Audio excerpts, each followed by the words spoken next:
What I'd like to get into is, first of all, drop the definition of a mindset.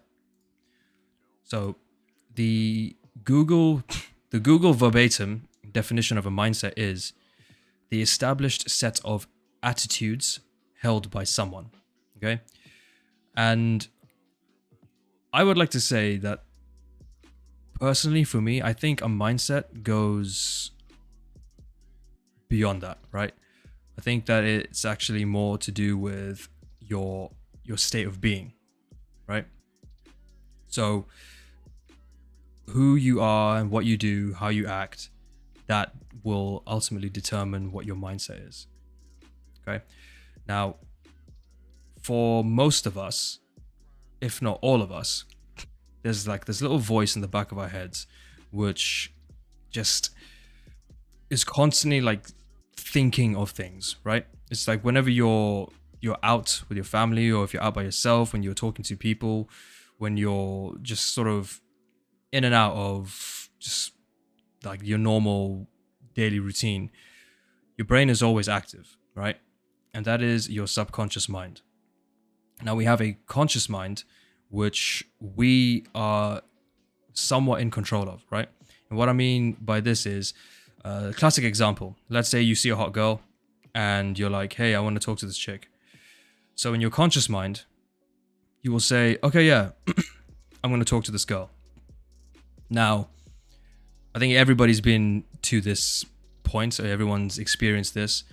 What happens when the hot girl walks by? You don't say anything, do you? Or if you do, you kind of like mutter, or you might stumble, or you'll fumble, or yeah, you just like won't say anything. And so your conscious mind is like, yeah, well, we were going to talk to that girl. But then the subconscious mind is like this little voice that will say, yeah, knew you weren't going to do it. Or, I knew you weren't going to commit to that program. You said you're going to wake up at 5 a.m. Well, guess what? You didn't. So let's get to what controls the subconscious mind. So the subconscious mind is governed by our actions, our thoughts, and our emotions, right?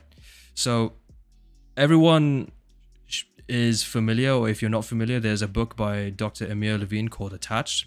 I highly recommend that everybody reads that book. This is a book that's going to help you identify your personal attachment style when it comes to your interpersonal relationships with people. Not necessarily just romantic relationships. This is how you function as a human being at the core, right? It's called Attached. Let me just put that in there, right?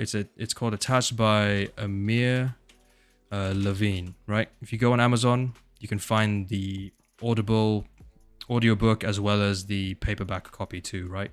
Now this book is a fucking gold mine. I literally, boys, I shit you not, this book will change your life. And for me, I'll just give myself as an anecdotal story. So I come from an anxious background due to my personal upbringing and a lot of the traumas that I experienced throughout my life, right? And I mean, it is what it is. We all are governed by one of these three attachment styles. It's either anxious, avoidant, or secure. Now you can change your attachment style. Okay, so make no mistake, everything is changeable. You can also go from a secure to an anxious, or I'll pin it. There we go. So you can go from a secure to an anxious, or a secure to an anxious avoidant attachment style, right? Now, this is one element that is part of like what I call like a power of three that fundamentally creates your subconscious. And the subconscious mind, I always think of this analogy, right? Imagine like in the back of your mind, in the furthest, deepest recesses of your mind, you've got this scientist, right, with his white lab coat. He's got a clipboard and a pen, right? And everything that you do, everything that you think about, and everything that you feel, this scientist is taking notes down, right? And this ultimately impacts your overall thought processes. So let's just say, for example, a classic example, young guy, he's not very experienced in the world. He's about to go to the gym for the first day. First day in his life, right? This guy's absolutely shitting bricks because he walks in and he just sees like all these big gym bros like lifting big ass weights. He sees all these like fucking giga milfs and shit just like squatting like mad weight and everything, and he's like, whoa, like, what am I doing here, right? I have no place. I have no place, in this environment. And his mind is naturally just going to go into a state of scarcity. All right, so we're familiar with the abundance versus the scarcity mindset, right? An abundance mindset is one where you believe that irrespective of whether you're in a situation that is positive or negative, you are going to remain unfazed. The same principle can be applied to people. In fact, it works exceedingly well with people, especially when it comes to meeting women, right? Or guys, whatever your your preference is. But the fact remains that from an abundance mindset, you believe that wherever you go, whoever you interact with, whether people like you or don't, no one, like, who gives a shit? You're still comfortable within yourself, right? Now, scarcity is the complete opposite of that. Scarcity comes from a place of anxiety, fear, fear of rejection, feeling a sense of sort of like abandonment, or, constant, like, just constant tension, right? And scarcity is when you have like a lack of options. Scarcity is a mindset that is very like disabling, as opposed to an abundance mindset, which is enabling. So the subconscious mind knows when you're trying to cheat yourself. Okay, going back to the example that I gave, you see a hot girl, you say in your conscious mind, okay, this girl is nice, I'm attracted to her, I tell you what, I'm going to talk to her, okay?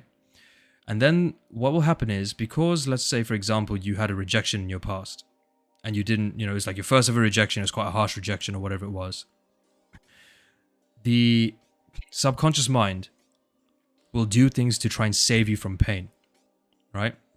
So I want to make this abundantly clear. That voice, that little like whiny voice in the back of your head, is actually your subconscious trying to save you from pain. It's like your ego, right? It's like your evolutionary, your primal instinct.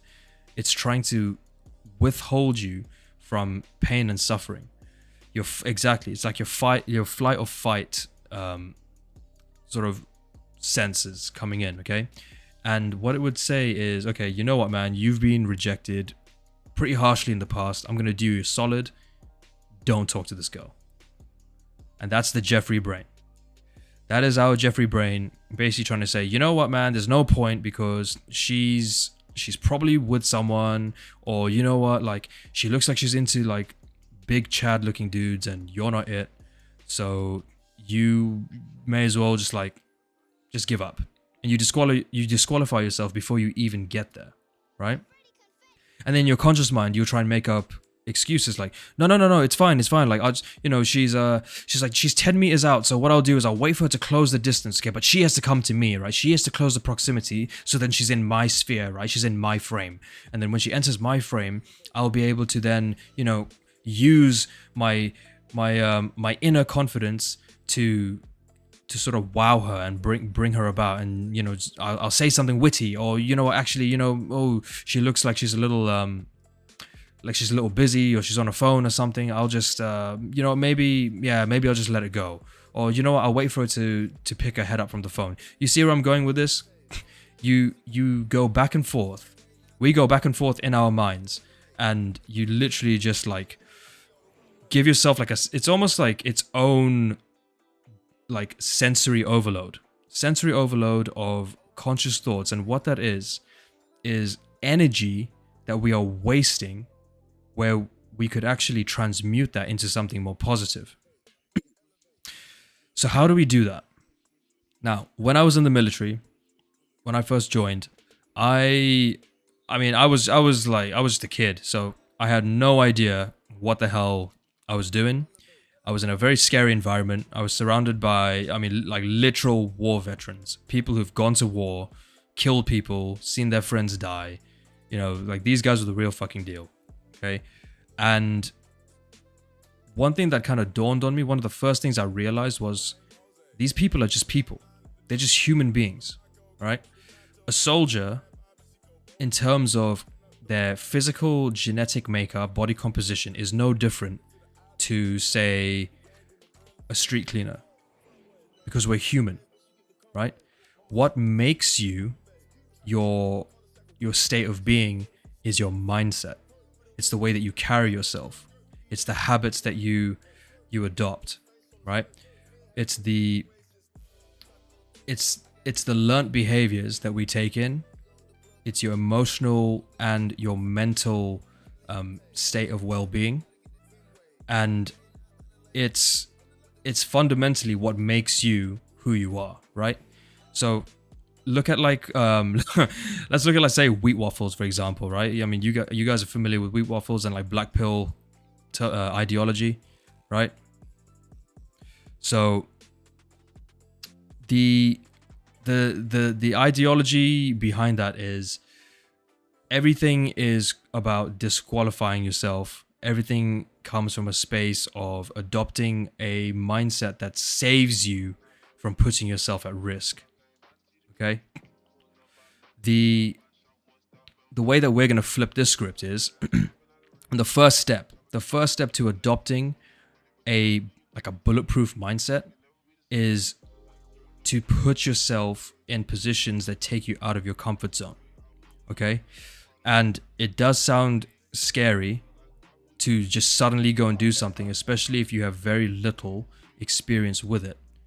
But taking that plunge is the first step to building like a completely new foundation. Okay? So the way we have to look at adopting a new mindset is it's almost like building a house, right? If you build a house of very soft foundations, like say for example you're building like if your foundations are just soft, malleable and weak, if you're building a house out of straw, right, the moment you get a gust of wind, it's just going to be blown away. Okay? And that is the fragile mindset. That is a scarcity mindset. When you adopt a sense of determination and you build that into your mindset, you start to see more resilience coming in. Okay? And I'm going to bring the first mindset protocol that I was taught in the army, which is called controlled aggression. If anyone's familiar with this, you'll know a thing or two about how controlled aggression helps you overcome your biggest obstacles, right? So, a sense that basically, in a nutshell, the concept of controlled aggression is to think of a moment where you have been really annoyed by, right? Something that really infuriated you. So if, let's say for example, let's say you got into a fight with someone, like a bully at school, right? Someone who's, hold on, if he's been to the front line, I'd like to hear him say it. So if you mean by front line, was I deployed to Afghanistan or Iraq? No. I missed the last intake that would have put me on Afghanistan, but I did see some service in Kenya, if you know about the ongoings in Kenya there. Just mainly medical stuff, but I hope that answers your question, bro. Okay. So let's go back to the concept of controlled aggression, okay? Controlled aggression is bringing yourself to a heightened state of alertness, or basically bringing yourself to that fight reflex, all right? So let's just say, think of like, I think of the time where I was bullied, right? So I was called by like my own peer group when I was in high school. When I used to tell them that I wanted to join the army, they were like, hey, like you can't get into the military, you're just a skinny brown kid. Like, what are you gonna do? You know, you have to be strong, you have to be quick, you have to be all this and all that shit. And, you know, that stuff really got to me, man. And like to this day, I use that to fuel me whenever I'm feeling like a state of weakness, or especially when I'm in the gym and, you know, I'm really struggling to like push through those last reps. So controlled aggression, you bring yourself to a point where you feel yourself getting like amped up, right? You feel yourself wanting to fight someone. And then the element in which you control that aggression is through the principles that you've learned, okay? So, for example, everyone should be meditating. Everybody should be journaling, okay? Because that right there is, believe it or not, that is you actually using the energy that you'd otherwise feed your subconscious mind with a bunch of crap to actually like logically and sort of like bring everything in a more compact manner. And I highly recommend everybody here, if you're of age, make sure you take up some form of combat sports, right? Personally, I do kickboxing. That is a great way to sort of explode a lot of like energy, especially pent up energy. But it also controls and calms your subconscious mind, because you are because what you're doing is you're using like all that energy that would otherwise go into the back of your mind and stay within your mental like energetic field, and you're expressing it physically, right? So that's a good way to emphasize and utilize controlled aggression. The second principle, or rather the second technique, and I think this is probably the most important one, is a visualization technique. And this is going to help you with meeting goals and meeting targets, all right? So when I was in basic training, my section commander, like my team leader, right, he sat us all down and he said, I want you guys to visualize a mountain, right? So if everyone's here, if you can just visualize this for me, right? Visualize like a big mountain, right? Like something like Kilimanjaro or like Fuji or something, right? And you're at the bottom of the mountain. At the very top, at the very peak of the mountain is your end goal, right? And it's represented by a red flag, okay? So you're going to go up there to basically capture the flag. Now, you're at the base of the mountain. When you're looking from the base of the mountain to the peak, okay, what's going to go through your head? Oh, damn. Exactly. Like one, yeah, exactly. Oni said like, shit, that's a big mountain. That's a big boy mountain. Like this is a big bitch. Like I'm going to have to like fucking like crawl up this thing. I'm going to be on this mountain for years, right? Because you're looking at such a huge task for you to try and, you know, accomplish, right? That's such a massive goal, all right? Anybody, like, I think even, like, genuinely, I think even, like, David Goggins would feel, like, intimidated by looking at, like, the size of that mountain. Yes, he's going to conquer it, but you know what separates him from, say, like, the average guy? It's the mindset that propels him to achieve bit by bit, right? Checkpoint by checkpoint, all right? And so this is what I was taught. Instead of looking at the peak of the mountain, look at like level 1, okay? It's like reaching milestones. So you're going to progress until you get to level 1, right? And all you're going to do is just dial in, right? Your vision and your focus is going to be completely locked in on reaching level 1. Once you reach level 1, you're then going to keep your focus and just fixate it on level 2. Everything that happens outside of that is irrelevant. Like none of that makes any, like none of it holds any significance, okay? You're just going to keep going until you reach level 2, right? Bit by bit, brick by brick, you just keep on building, right? And then before you know it, you're at level 2. Next thing is you're at level 3. And before you know it, you've reached the peak, and thus creating your goal, right? So let's take this template and let's move it into fitness, okay? So like for myself, I wanted to bulk up. So I looked at guys in the gym and I was like, yo, like these guys are like big boy big, all right? Let's say if I want to get like Hamza big, all right? Now looking at his physique and then looking at my physique and keeping in mind that when we look at a goal, we actually forget about how long it took for someone to get there or what the process is. When you focus on the process, right? There's an expression, trust the process. You find that the goal itself becomes a lot more manageable because you split it down into bite-sized chunks, and you're achieving things bit by bit, right? So again, we are layering our foundations brick by brick. How this affects the subconscious mind is this: you're setting yourself small, shorter goals that are measurable, attainable, or accurate, right? They're realistic, and you've got a good time frame behind them. Okay, these are called smart targets, right? We work with smart targets all the time.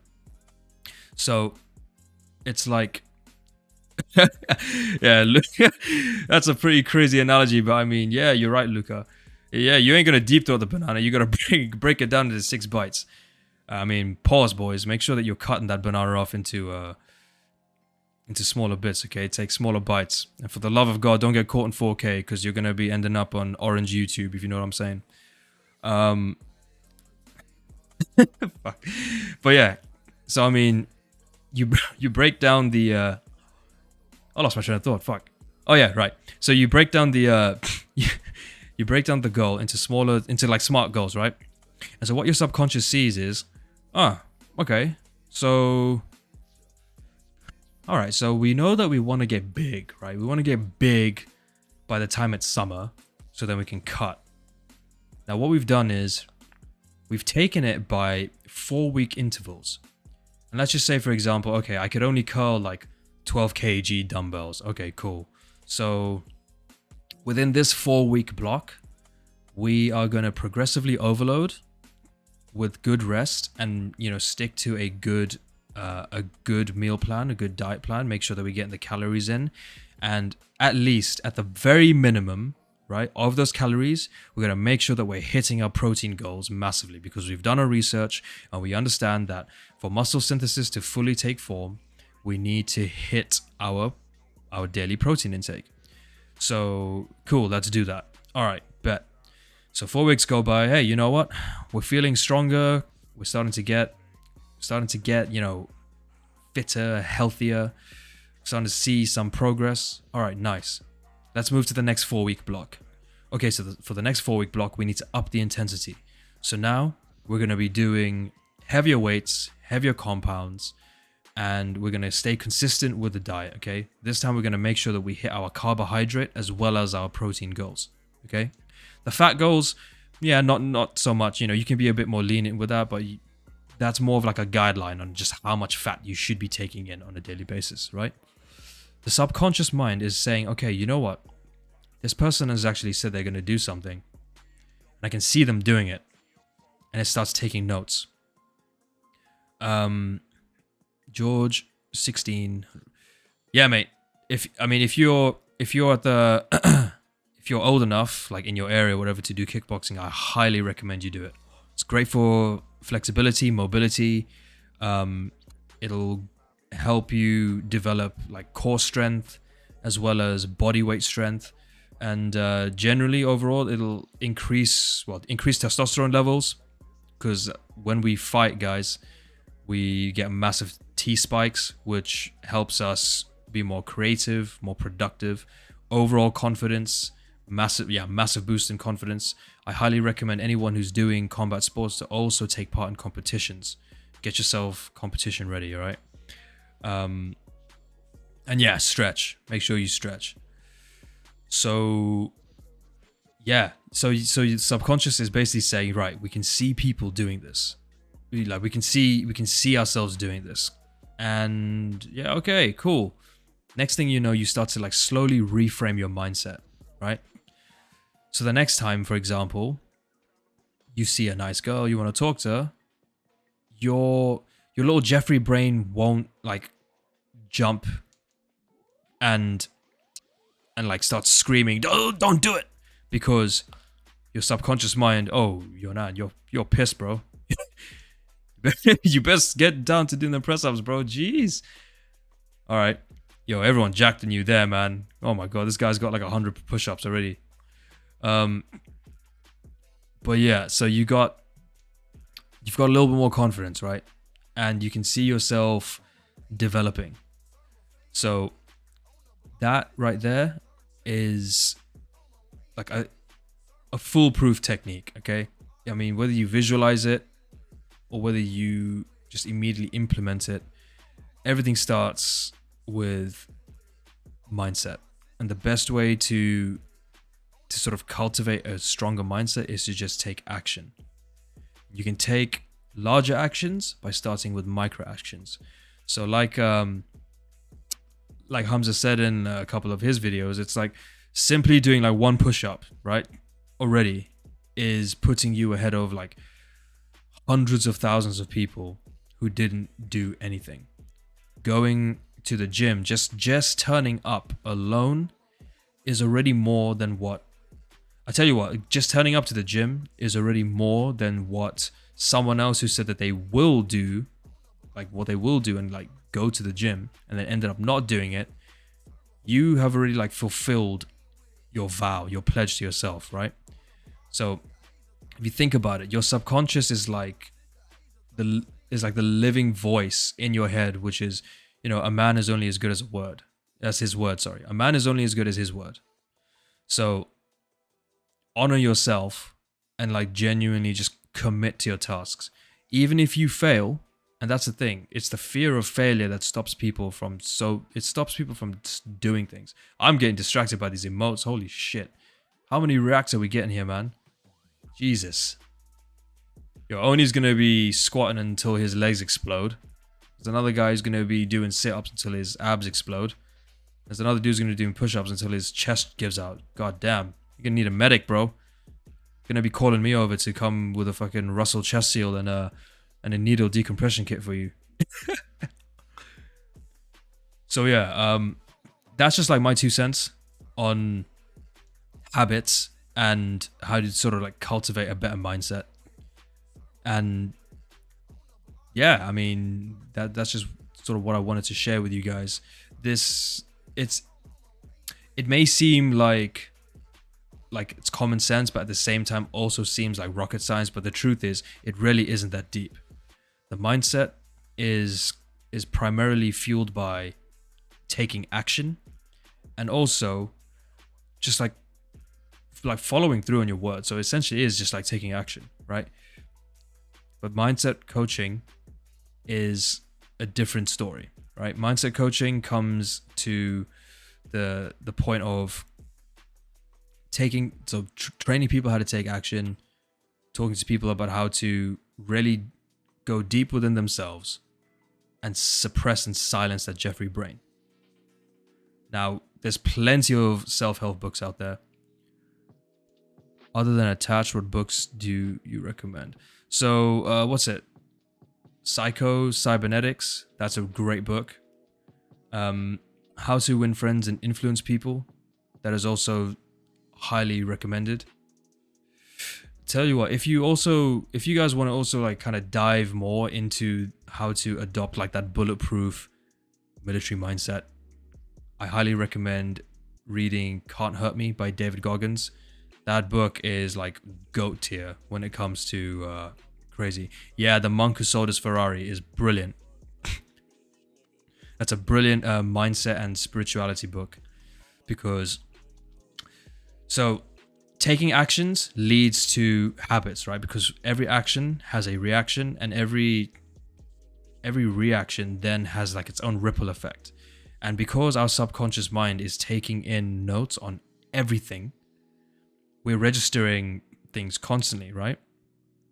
So that then cultivates our habits. So that's why, you know, there are challenges such as like this like the 66 66 wellness projects. I think Hamza's doing that right now. There's 75 hard, which is what I'm going to be doing soon. You know, there's loads of challenges out there. Yes, Swagger, the lecture will be recorded. It's being recorded right now. What do I do when I don't do that one habit for 1 or 2 days and I get annoyed and relapse into my bad habits? Okay, you know what? Brilliant question. So part of the mindset is also learning to sort of ease off the gas, right? Because we all want to be ripped, we all want to be jacked, we all want to be at like the peak of our game. But the truth is, we're humans, and as human beings, we're like batteries, right? We only have so much of a charge within us before that charge starts to run down. There's only so much that we can do before we start to feel burned out. Now, let's say you miss a habit, right? Let's say you didn't meditate, or you didn't go to the gym. That's a classic one, right? Me personally, if I don't go to the gym, my program says 6 days, but most of the time I go 7 days, even if I'm just doing something light. If I don't go to the gym, if I can't go to the gym, mentally, I tell myself, you know what? It's okay. Take this time to rest, or use that time to do something else productively. So instead of going to the gym because I couldn't or I just didn't, I'll read like 10 pages of a self-help book, or I will go and, drink some more water, right? Because hydration is like fundamental. You have to also remember to be kinder to yourself, because that right there feeds directly into the subconscious. If you constantly are like berating yourself and belittling yourself, telling yourself you ain't shit, then your subconscious is going to register that and be like, yep, Roger, okay, we are useless. So every time that you go and like try and do something, I'm going to tell you, what's the point? Don't bother. You're useless. Don't apply for that job. Don't don't talk to that person.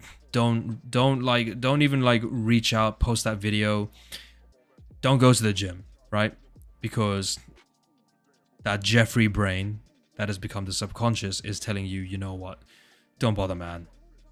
There's no point, right? That's the cope brain in a sense. Now the Adonis brain, the veteran brain, the abundance mindset would be one to know how to just like relax from time to time. I made a YouTube short actually earlier today, because earlier today I was feeling a little burnt out. Because recently I've been posting a lot on like my IG. I've been posting on TikTok. I'm also trying to do the whole content creator thing. So like naturally, the way to get myself out there is to actually put myself out there, right? And so I got up today. I was feeling a little tired because I also have been hitting the gym quite hard over the week, and I just felt like this like I just didn't want to do anything. I was just feeling like lethargic, lack of motivation. And then I caught myself, because that's where like that little Jeffrey brain was creeping in the back of my mind, right? And it was like, yeah, man, like, you know what? Let's just sit at our desk and just watch Netflix all day. Let's just watch Netflix all day, because, you're not doing anything. You don't feel like doing anything. So fuck it, right? What's the point? But then I caught myself and I said to myself, you know what? It's okay. There's no need to think that way. I gave gratitude to myself. I gave gratitude to a lot of things that happened over my life, right? Over my life, yes, over my life, but over my week. So that's why it's also so important, guys. You see how these habits, these self-development habits, are so important. Meditation, journaling, because you can use them, right? Those are your tools, okay? If anything, the trick to cultivating a good mindset, a healthy mindset, is to use these tools, right? Or for me, I call them like my weapons, right? My weapons to fight like depression, anxiety, to basically fight back that Jeffrey brain whenever it gets a little jeffed up. So gratitude is a good way to keep up the work you've already done. Yes, absolutely. Absolutely. Because every day, without fail, before I go to bed, I give gratitude for at least 3 things. And then, I kind of coined that, jeffed up. That's it's just a funny way of just saying like, yeah, man, you're jeffed up, bro. Don't fuck it up. But yeah, give gratitude, right? So I give gratitude for 3 things every day. And then I also write in my journal like what I've learned about myself. Hey, yo, Sam, what's good, bro? Hello. Hello. Welcome to the lecture, broski. I didn't even notice that you were in here. Oh, I'm just listening. Okay, gotcha, man. We're gonna call some people up here in a sec. And mate, yeah, I'd love to hear how you've adopted your mindset, because weren't you essentially like Hamza's first like student, so to speak, and his as well as his editor? No, I wasn't his first student. I was probably more FA actually. But Oh, gotcha. I was one of the first, yeah, for sure. If you could call it a student, I don't know. Like, I have quite an interesting thing to say actually in terms of development and mindset. Spit, If man. if you'd like me to talk about it, that is. I mean, I don't want to Yeah, hijack no, your lecture here. no hijacking at all, man. To be fair, I was kind of done with my bits and pieces about habits. Please, go ahead. Okay. Um. Well, first of all, what I'm doing right now isn't necessarily sustainable. Okay. I understand that it has its problems. However, it's fucking working right now. Basically, I am just I've cut out a bunch of like bullshit dopamine activities, right? Like, you know, video games that's just spurring up your fucking dopamine receptors, right? And then I'm saving like the worst parts of my day. You know, actually, no, I'm not actually, sorry. I'm saving the best part of my day for like the final thing I do. And I'm only allowing myself to do that thing once I've done fucking everything else. So, um, to be fair, the best part of my day is the gym, so this isn't necessarily true because I hit gym straight away when I get up. But like in terms of my work, okay, I do 3 deep work blocks right now, each 1 hour 20 minutes, right? The Hmm. first 2 deep work blocks are for Hamza's videos, right? And then the third one I've left reserved for my own personal projects. And I'm only allowing myself to do that, which is something I'm very excited for. Like, you know, I'm very excited to do my own personal things. I'm only allowing myself to do that after I've done the Hamza work. So it's kind of like motivating in the sense that I'm not going to be able to do my shit unless I do the work which I want to do less, if that makes sense. So I've laid like a hierarchy of things to do, and I've put like my favorite thing at the end, and I'm only allowed to do that once I've done the things that I want to do less, if that makes sense. And I understand this has its own problems, but I tell you what, man, it's fucking working. I'm doing bits right now in these deep work blocks. It's kind of crazy, man. Yeah, man. So to me, it sounds like you're like essentially you're like holding yourself to a higher level of accountability, which is Yeah. which is great actually. I mean that's really good. So that's actually sort of like very similar to the way that we operated in the military, because I mean the the nature of the job was just like, you know, the simplest thing, like from counting tent pegs, making sure that you have, you know, enough like ammunition, making sure that you have enough rations, making sure you have like the right like medical equipment, etc. If you don't have that all squared away when you go out like and be operational, that like any failure there, any break in the chain could lead to like operational failure Mm. or lives being lost, right? And so there's like a higher sense of accountability that you get held to because of that. It sounds like very similar. It's quite a militant mindset, and I have to say I vibe with it because I do something very similar. It's like I don't allow myself to say like I won't watch like a show on Netflix or something until I've made a video or until I've put some sort of content as a byproduct of deep work out there. So yeah, that's impressive, bro. Yeah, it's pretty sick. It's working pretty well. I quite like the amount of time each deep work block is as well. Like a deep work block, I think in the book it's like, you know, you go up to 2 hours, but hour 20, that's when I start to feel my legs starting to bounce with like, you know, oh, I'm kind of bored. Like, oh my god, my creative juices. You know, so I do a 1 hour 20, take a little break, do another 1 hour 20. And it's just Exactly. 3 deep work blocks, and like, dude, that's like what, 4 hours a day of work. I think that's pretty fucking healthy, man. Pretty sick. Yeah, And man. I do a good amount as well in those deep work blocks. So Sam, can I ask, is that 4 hours a day or 4 hours a week? Are you like implementing the 4 hour work week template? oh, day, dude. I'm not doing a fucking week, like, Jesus. I gotta pay some bills, man. I gotta put these Hamza videos out, dude. Like, fuck.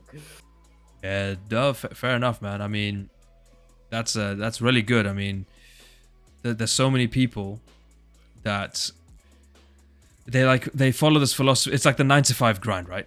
The 9 to 5 sort of rat race, and the mindset behind that is if I don't like slave away, if I don't do this, and if I'm not like in this for a long ass period of time, then I'm going to basically fail, right? And that brings on that whole scarcity mindset, because essentially like the little Jeffrey brain being like, oh, you're gonna fuck it up, like you better work that extra hour because you know how hard you want that promotion, or you want that salary so badly. Whereas you've adopted a mindset which is structured, orderly, and you've given yourself permission to also enjoy things in life, you know? Mm. Oh, well, It's a that's healthy another mindset. thing. I've adapted the 80-20 rule in terms of things which I enjoy, and obviously in that 80% was video games. It was DOSing on Discord, even though I'm doing that right now. But I'm waiting for an upload, so that's why I'm here. Relax, guys. I can't do anything without these files, so I'm doing a bit of DOSing. You know, and I decided 20% is actually going out with my friends when I do, and partying, stuff like that. And I think that's pretty fucking sick for me right now as well. Just I've just cut out so much bullshit, and I have so much more time in my day because of that. So that's why I've been able to sort of start taking on these personal projects more. I'm gonna try and aim for like a weekly upload or something on my channel. So That's amazing, man. yeah, That's awesome. Yeah, I think like when you have like a more like a functional mind as opposed to a reactive mind, right? So when your mind is more like dialed in and locked in, and you're able to focus on one task at a time, you actually find that you can do more and also enjoy more, because you're not using so much space that gets caught up in the chaos of like basically the Jeffrey brain being like, oh, well, like while you're doing this, like you have to do this, and then, oh, don't do that because you suck at that, or X, Y, and Z. Whereas if you're just calm and collected, and you've actually like used the principle of just working like the mountain, you work on one step at a time, everything just becomes so much easier. And then next thing you know, man, you're able to have your cake and eat it, which is what we all want, right? man, I'll tell you what though. Like with all this being said, Mm.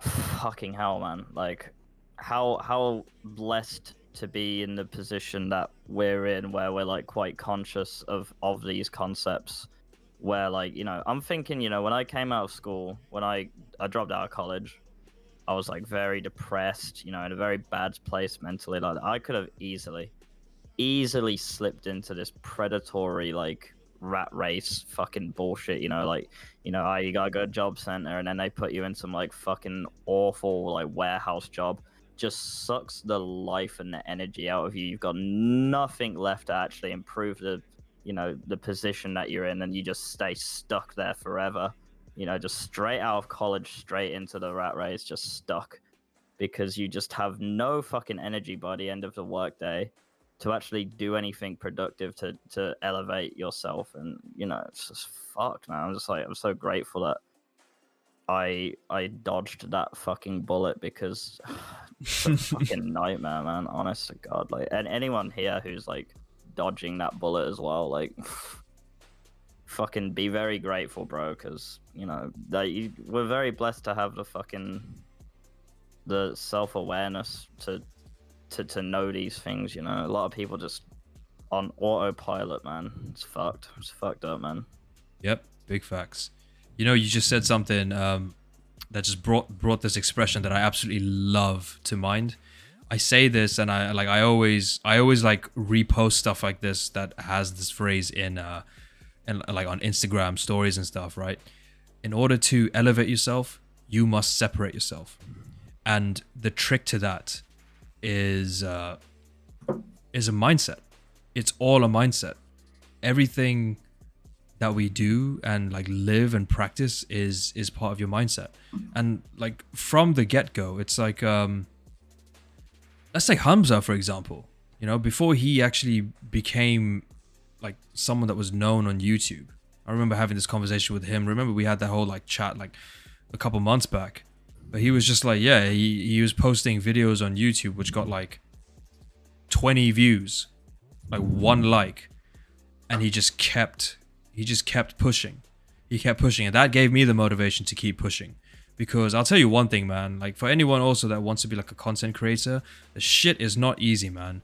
Like genuinely, when you're thinking of ideas, and you're also thinking of like new innovative ways to sort of like put things out and like portray your message and then do something to stand out, bro, the amount of time that you put into that stuff, like genuinely, I've actually lost sleep thinking of shit like, oh, how can I make this video better, or how can I do this, and my stuff is still basic as fuck, but I'm like, it's just like crazy, but it's the mindset.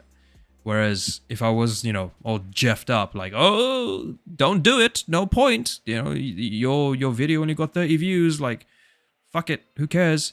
And if I just quit, and then what? I go back to that, I go back to the ultimate 9 to 5, go back into the army? Nah, fuck that bullshit, man.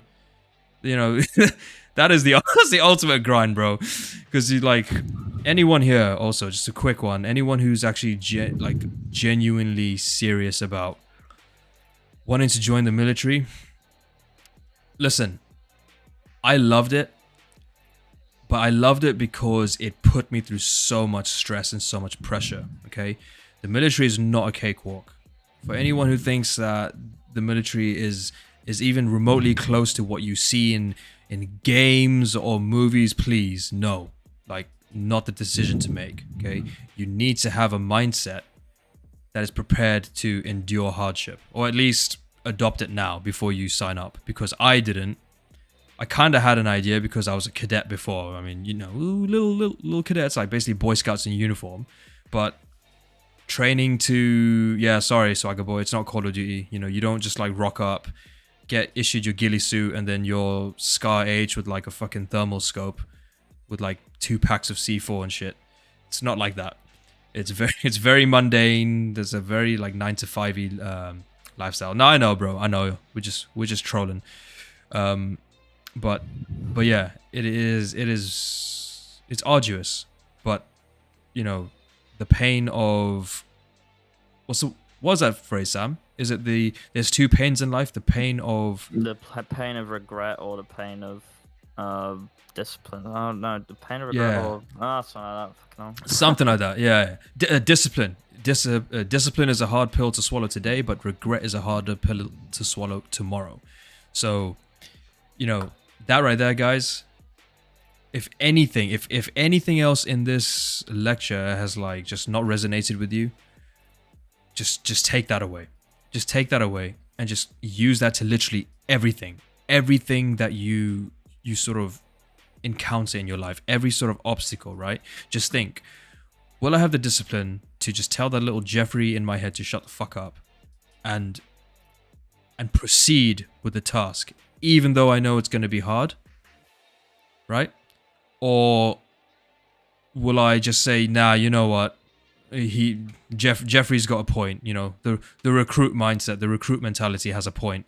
I'm just gonna just slump back, and then you see it all just fade away. Oni says how to build discipline.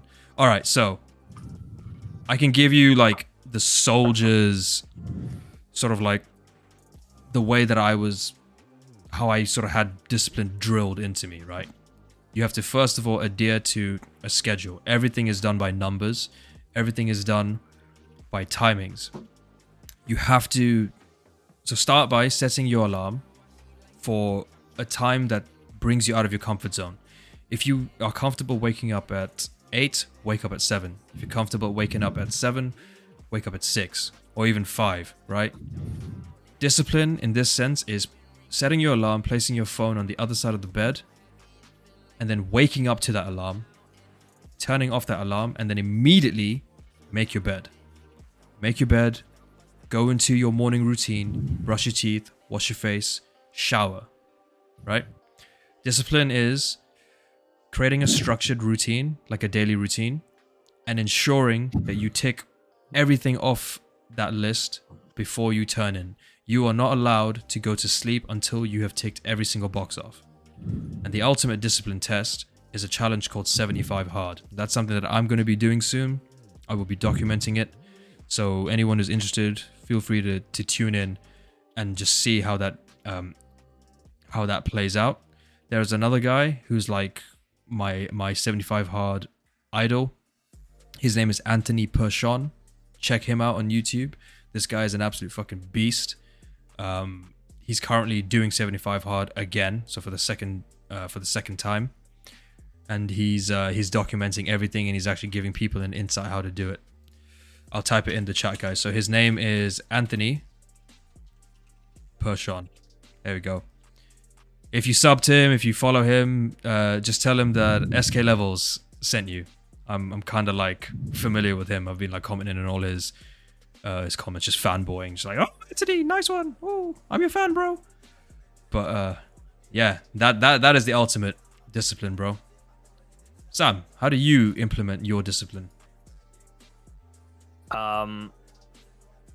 Fucking discipline, man. I'm terrible with discipline, to be honest with you, bro. Yeah. I'm just a creature of habit. I'm more about just like setting up things to optimize habits. So, I mean, I don't know if you guys have read Atomic Habits, but my God, that book's fucking hard as hell, boys. I'm not really a person. My discipline's bad, bro. To be honest, it's bad. It's just like I have to make things like easier for myself. Otherwise, I just won't do it. So, like, if I had the option now of like, oh, I'm gonna play Hearthstone instead of doing my work, I'll probably play fucking Hearthstone, bro. Yeah. So, like, you know, that my solution is fuck Hearthstone and install that shit, and just have the fucking, you know, if you want to do your own personal projects, then you better do this work out, dumbass. It's like, it's like, I don't know. I'm holding my own personal projects like hostage before I do you do the fucking Hamza work, otherwise you won't be able to make your autistic YouTube videos, Sam. So okay, fine, I guess. I mean, it fucking works, so Yeah. I don't know how sustainable it is, but it's whatever, man. Hamza will get upset, bro. He'll just kick your door down and he'll just like bum you or something. What the fuck, Sam? I think I'm consistently the most consistent. God, I was a sentence. Let me try again. I am quite often the editor who is putting out the most videos. So like the other guys, they're missing their uploads. I'm actually doing kind of bits, bro, to be honest. Oh, slacking. Fire him. Fire them. They're all slacking.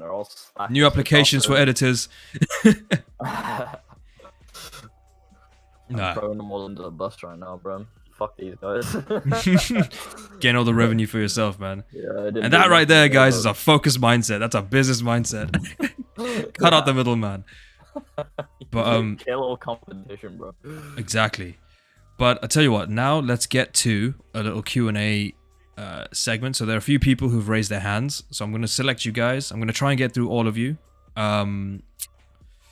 If I can't, I apologize, but let's just go with a few people and we'll talk about how you know, your mindset and discipline. If you have anything to share with the rest of the room, please feel free. So Mali or Mali? I think your name's Mali. Right, let's bring Mali up here. What are you saying, fam?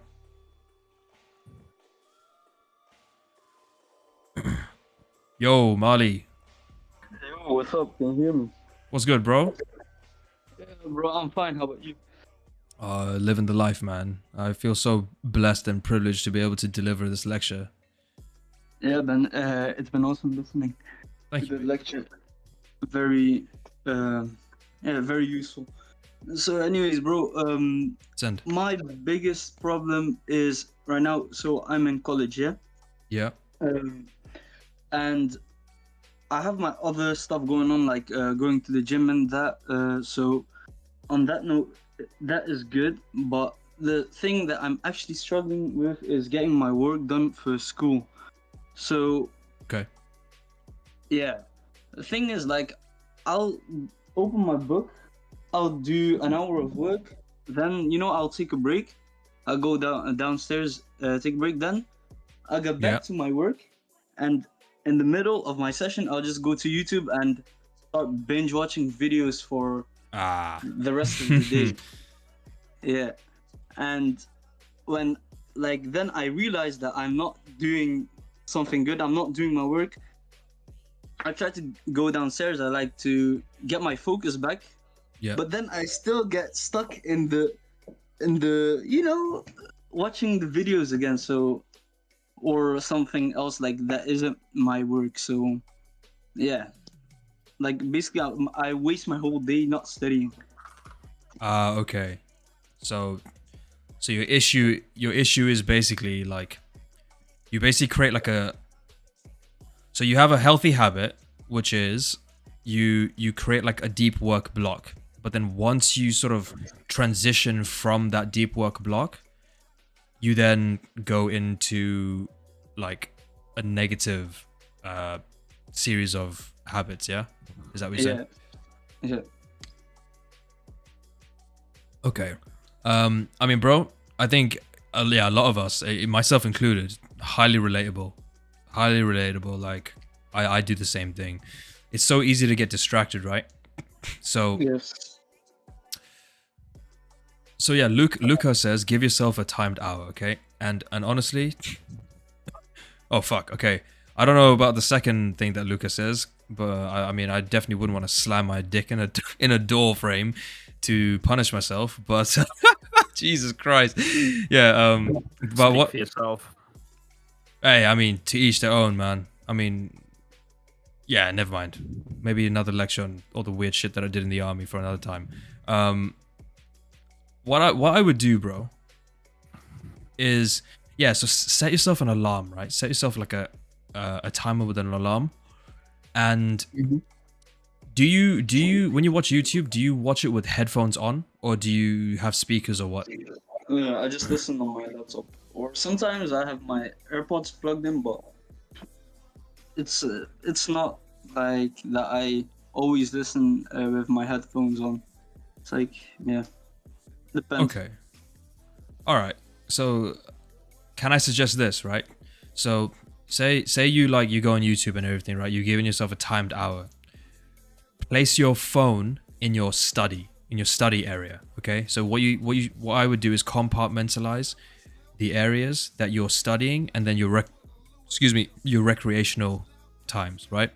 So this is very similar to like setting an alarm to wake up early in the morning, and instead of rolling out of bed, hitting snooze and then going back to sleep, you can place it like on the other side of the room, so you have to physically move yourself, right? You're physically moving, okay? So you're physically taking action, right? And if we just go back on like what we covered with the whole like mindset thing, so conscious brain is saying, okay, cool, 1 hour, no problem, we can commit. Subconscious brain will probably be saying, yeah, okay, well, we'll see about that. I bet you're gonna fuck it up, or you'll bet that you're gonna just like continue and binge.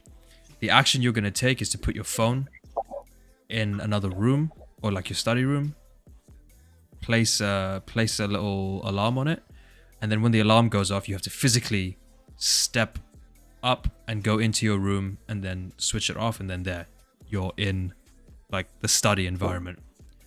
Right. Try that as a thing and see how that goes. You read Atomic Habits. And that. Yeah, bro, I have actually. Like I've read it and then I started implementing it because back then I was studying for med school, and Ooh, so like the congrats. first month I think I was really on track, but after that like it just all went downhill, and because of that I also didn't get into med school, which really Yeah. sucked. Yeah. You see, it's so easy to get distracted, man. Yeah. So yeah, bro. I'll definitely try that, and yeah, I hope I get back to it because, bro, I have very big ambitions, and since I come from an Asian family, and I'm the first son, all of the pressure gets put on me. It's Oh like, yeah. make something out of yourself because everyone is relying on you and this and that. So yeah, bro. It's the pressure that I know I have to make it, but if I don't put in the work, I won't make it. I get that. I get that.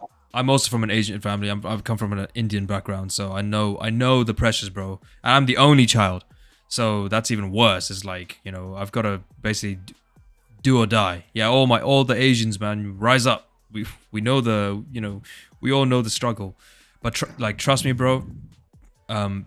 First thing is, I'd like to say, you got to delete that little fear from your head, right? Because that right there is the subconscious telling you, it's putting this extra pressure on you, right? And that extra pressure is what's causing you to basically fold when you're trying to instill new habits, because that sense of pressure and like anxiety and fear is like your comfort zone in a way, you know? Because you keep going back to that. It's like reset. So try just instilling like this smaller habit, and you'll find that it helps you with your bigger habit. Yeah. Yeah, bro. I'll get to it. Yeah. Absolutely, But man. yeah, thanks for the tip, bro. I really appreciate it. And yeah, I hope I can get into med school this year. You will, bro. There is no hope. Yeah. You will. Yeah. Let's go, I guys. Drop some Adonises for Marley. He's gonna get into med school. All right. He's gonna send us. He's gonna send us a graduation pic by the end of his course. Right. All right, bro. Yes, sure. That's it, bro. Still, bro, I have one question for everyone in the chat. Is there anyone that could keep me accountable with my studying? Like, I could keep you accountable. Like, anyone that wants to do that? Got a few people. Come on. Support our boy Marley. This is what we do, man. Buddy system. We all look out for each other. We're all on our self-improvement journeys. There we go. We got Agent Useless, I believe, Biglow. Some other dude also said it. You got people, bro. You got people who are in your corner, man. We're all in your corner, Marley. I thought it was a Just DM me, guys. I appreciate it. We're all gonna make it. We're all gonna make it. Absolutely, bro. Sorry, Sam, you were saying something?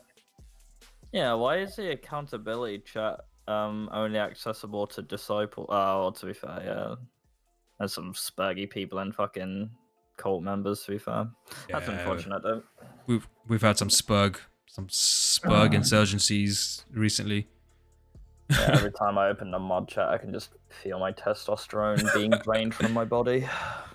Yeah, we don't want that. But thank you, Marley. Did you want to share anything else before you move back to the audience, mate? No, I'm good. Thanks for the lecture, though, bro. You're And, most welcome, yeah, brother. Good luck on your 75 day thingy. Yeah. Oh, thank you, bro. Appreciate it. I'll be sure to let you guys know when I start. Right. Thank you all, guys. Remember, Hey. we're all gonna be an Adonis. All right. All right, thanks, bro. All right. See you. Ciao. See ya. Oh, that's Marley, man. Good shit, man. I like to hear people who've got like big goals, like because med school is no trip, man. Med school is no easy walk in the park, and 100%, I guarantee you, with small actions like this, they'll cultivate better habits, which will build that resilient mindset. That little Jeffrey recruit brain won't stand a chance. So okay, let's next person. I think Josh put his hands up. A few people were like, "Yo, Josh needs to give his 2 cents." Where's he at? Where you at? There you are, Josh. Come up, broski. Okay. So What up, bruh? I'm doing good. I mean, whole family's a lot of my family got COVID, but you know, we don't get Oof. COVID. Adonises don't get COVID. They say fuck that shit. Yeah, that's a myth. COVID is a myth. But it's also about discipline. So like, I got my shit on hard mode. Like, Let's go. It's literally like every single time I walk across because I know my house like the back of my hand now, and Yep. I know where all the snacks are. So I look at them. I'm like, I like breathe in and out. I'm like, nah, I don't think today. Like, I don't think I've really eaten too much like sweet stuff. Like my cheat meal yesterday was like I was gonna like eat ice cream and like the cinnamon roll that my family brought up, but I was like, nah, I'll take a Gatorade instead. Okay. Yeah, but Get those But- electrolytes going. yeah.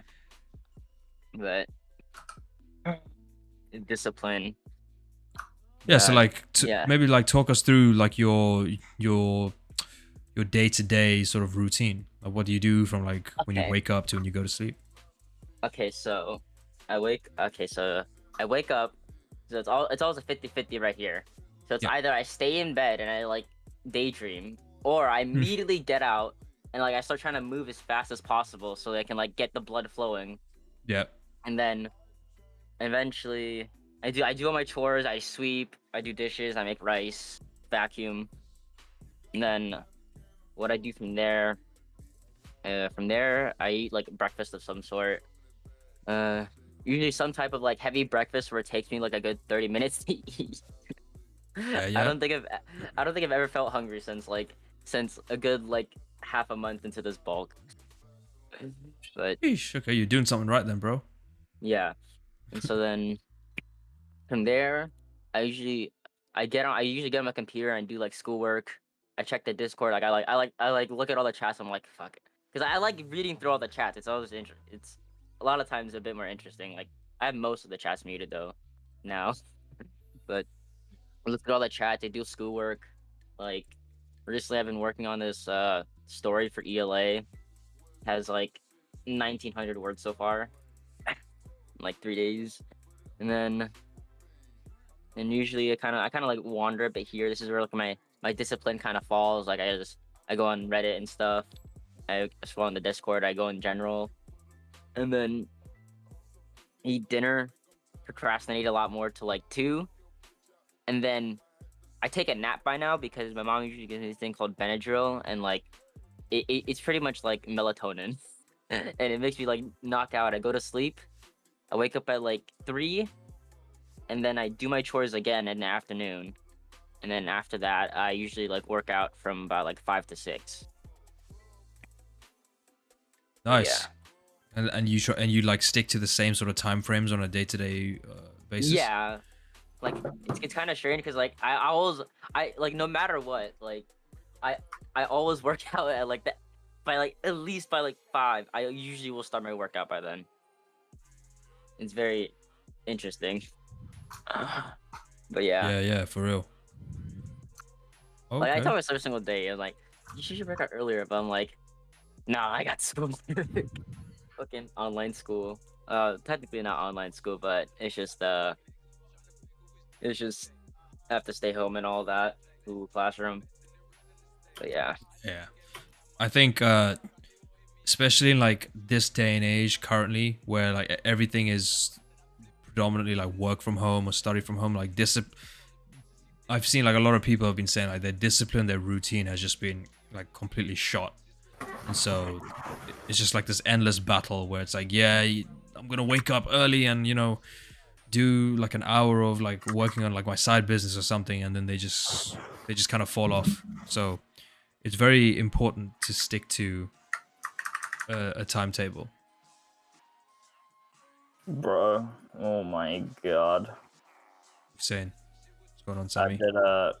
I did like a photo shoot earlier of me wearing a suit, and oh my god, I look sexy, man. Hey, you need to post that, bro. Oh my god, I look sexy, man. Let's get some Sam suits, man. Yeah, you guys need to get your girls off Instagram fast, bro. They don't want to see this. They don't want to see this post, bro. Oh my god. Oi, Oh, Tripolowski. What's good, No, bro? you can't drop. Wait, can you drop pics? Because he's a call admin. yeah, I can. I'm not done making it yet, though. For everybody, Yeah, yeah, for this is when your willpower comes in, boys. Because you cannot nut when you see the pictures. Okay. I know Exactly. it's very tempting. You cannot. Okay. Do not I'm touch your so PP, serious. boys. Do not touch your PP. I'll be watching, man. If anyone touches their PP when they look at those pics, I'm gonna snipe you. Yeah, you guys. I'm Yeah, watching you through my gram. 4K webcam, bro. I'm like reverse psychologying right now. I'll probably post it tomorrow. This is All right, why guys. You gotta be... The ultimate Wait, test but- is coming.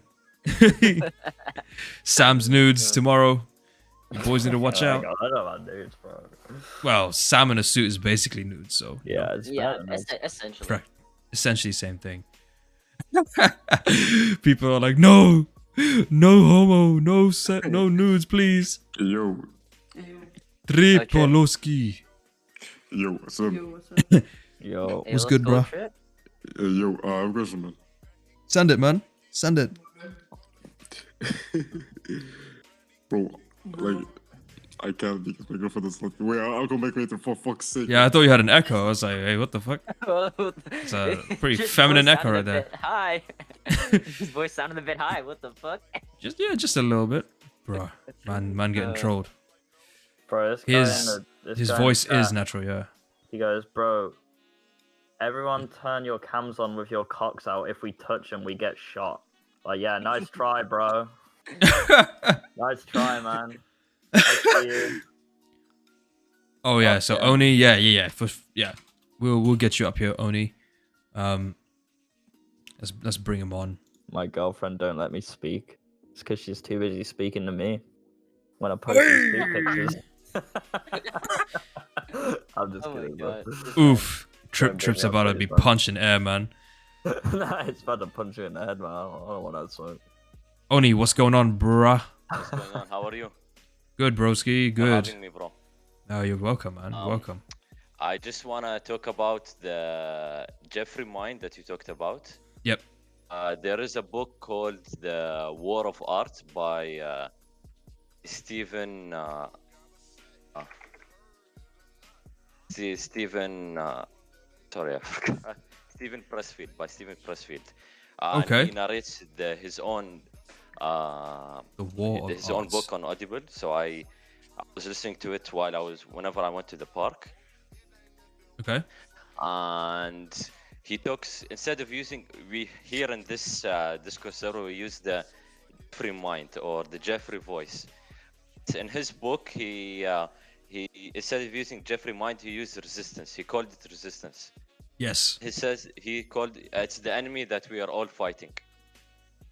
And this is how he described it. Like, resistance never sleeps. Resistance is invisible. It is felt, not seen. He also said that it is the most toxic, destructive force in the whole universe. Yes. 100%. And like the difference between the life we live and the unlived the difference between the life we live and the unlived life within us is born by resistance. Yep. 100%. So the larger the life you could have lived and the life you're living now, the more your resistance, the more resistance you feel. And also another thing that I said is it's just I'm looking at my notes 1 sec.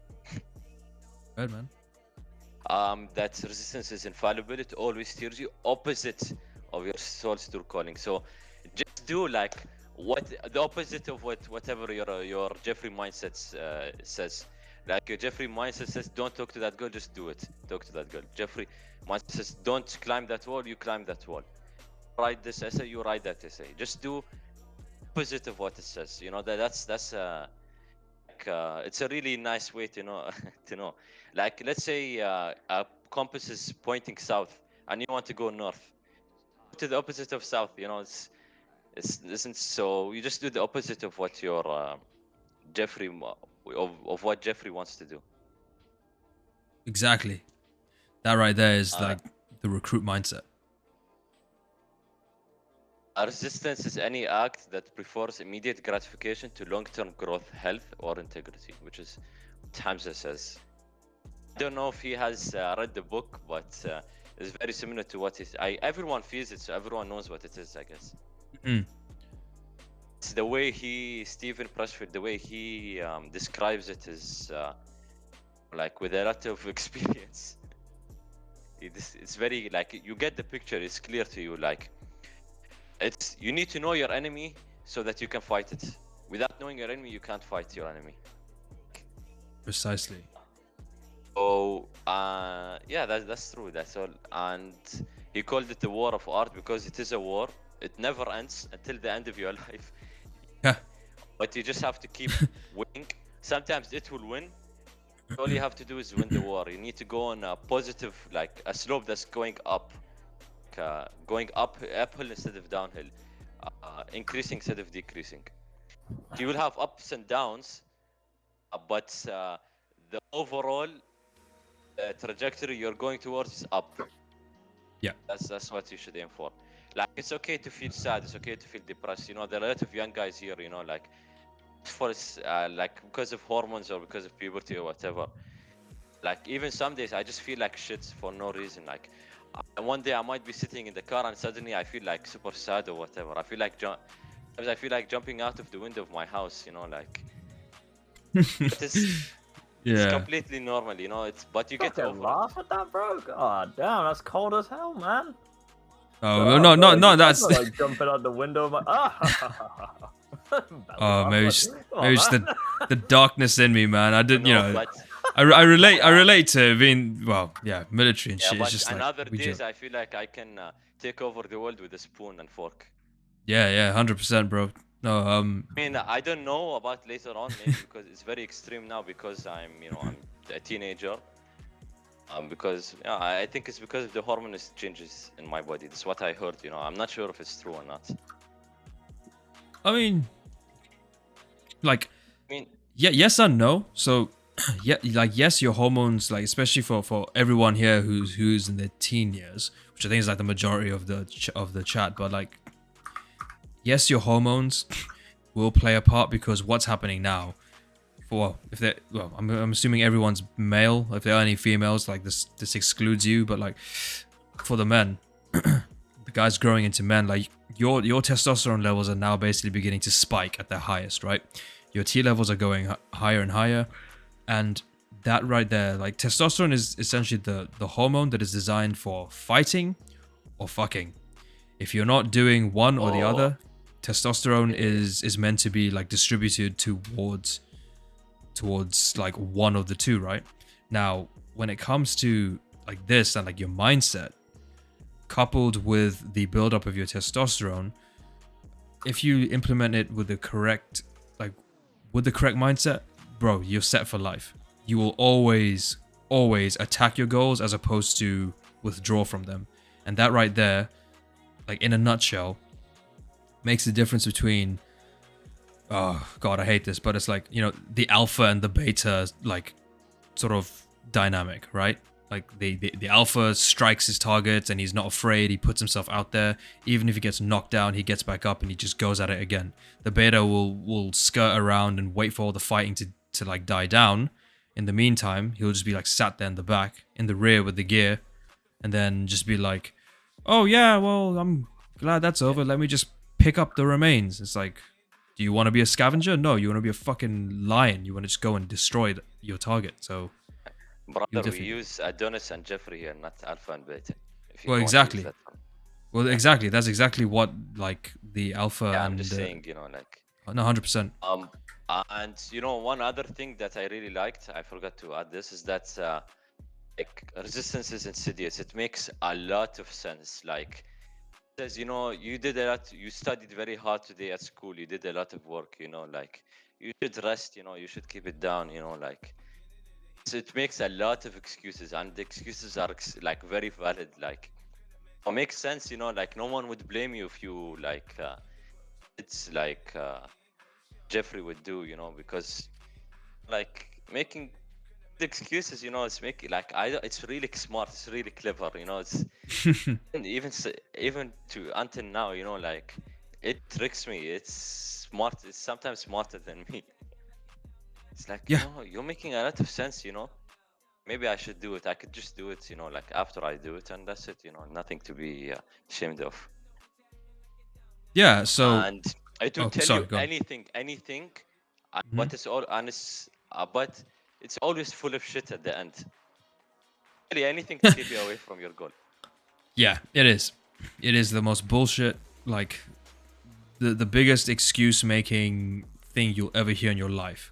You know, when you hear people, you know, when you meet people, right, who you ask them how their day is going or like how they're doing, etc., and they just constantly complain. They constantly are like, oh, this is so bad, like, oh, and then they try and rationalize like their poor habits or their poor behavior, their poor lifestyle. That's basically that voice in the back of your head. And the reason why it's so dangerous is because it knows you. Like even like I said, consciously you try and convince yourself that you're different. That voice in the back of your head knows. It's like, no, we know how you are. Like, what's that? Oh, we're gonna go on NoFap? Okay then. We'll see. We'll see you in 3 days. We'll see you in 3 days when you're fapping to orange YouTube. Yeah, we'll see. You know? Your subconscious knows. And so that's why you've got to be so driven to really push that back. This And is it's why positive affirmations and manifestations and visualizations work so fucking well, by the way. This ties in directly to what you're saying right now. Yep. To add something, something I realized, you know, like only good things happen to positive people and only bad things happen to negative people. Yep. True. Like, negative True. people, you only hear bad things from them. You like this happened and this happened and you never hear anything positive from them. You say, like, oh my brother got married, or and I have a nephew now, or something like this. You understand? Like, Yeah. something happy, something sad. You know, like I just came back from vacation. I'm saying it. I really enjoyed it there. Or they could say I came back from vacation. The weather was shit. The people were so rude. Yep. It was so expensive, too expensive. I'm never going out. Yeah. Like, And you the same things can happen to different people, but your perspective is but the perspective, your mindset can lead you astray or lead you on the right path. Yep. Perspective is everything, my friend. Oni, Yeah. thank you so much for your input. I'm afraid I'm gonna have to cut it short because there are a few other people I want to get up. Okay. I finished already. I finished. I have nothing more to say. Awesome, Last man. thing I wanted to add. Thank you so much, man. Honestly, that was some amazing value you just gave to us. Let's get some Adonises for Oni, boys. But you know much more than me. Like, I was surprised you're really, like, how to say, like, wise or experienced. Like, I could tell that you know what you're saying from the way you speak. Appreciate it, bro. Truly humbled by that. I look up to you. I look up to you, brother. Oh, bro, you made me start blushing, man. Jeez. Yeah, no, thank you, man. I appreciate that. You guys, you appreciate everyone who's taking part in this lecture today for giving me the opportunity. I think we all look up to you, not just me. God damn, boys. All right, well. Just fucking suck him off already, man. God damn. He's blowing up his ego. It's gonna be out of control, man. I can't publicly say that. Okay, well, DM me, and we can sort something out, yeah? All right, honey. Thanks, brother. All right, that was Oni-chan. Oh my god, I'm so sexy, bro. It's crazy. Yeah? Feeling yourself, bro? Oh yeah. I'm gonna jack off to my own fucking Instagram post, bro. Oh. I mean, that's valid. That's valid. That was weird, actually. Sorry. I mean, listen, so this is a rule that we had in the army, right? One Like, hack, you know, something weird. My brain's got, yeah, it's weird. no, it's okay. Like, listen, man, you talking to an ex-squatty, man. Like, it's okay. It's like considered still straight as long as you keep your socks on and your feet don't touch the floor. If you're off the floor, then you're good. You're Gucci. And socks are on, so don't worry. I'm bi, bro. Don't matter. Oh, blessed up, man. All right, next up we got Husky. Husky wants to talk a little bit about cold approach mindset and how he stays on top of uni. So let's get him in quickly. We'll do a few more guys, and then we're gonna have to wrap it up because your boy hungry as fuck. Hello. Hey Husky, what's up, bro? Yeah, you can just call me Joe if you want.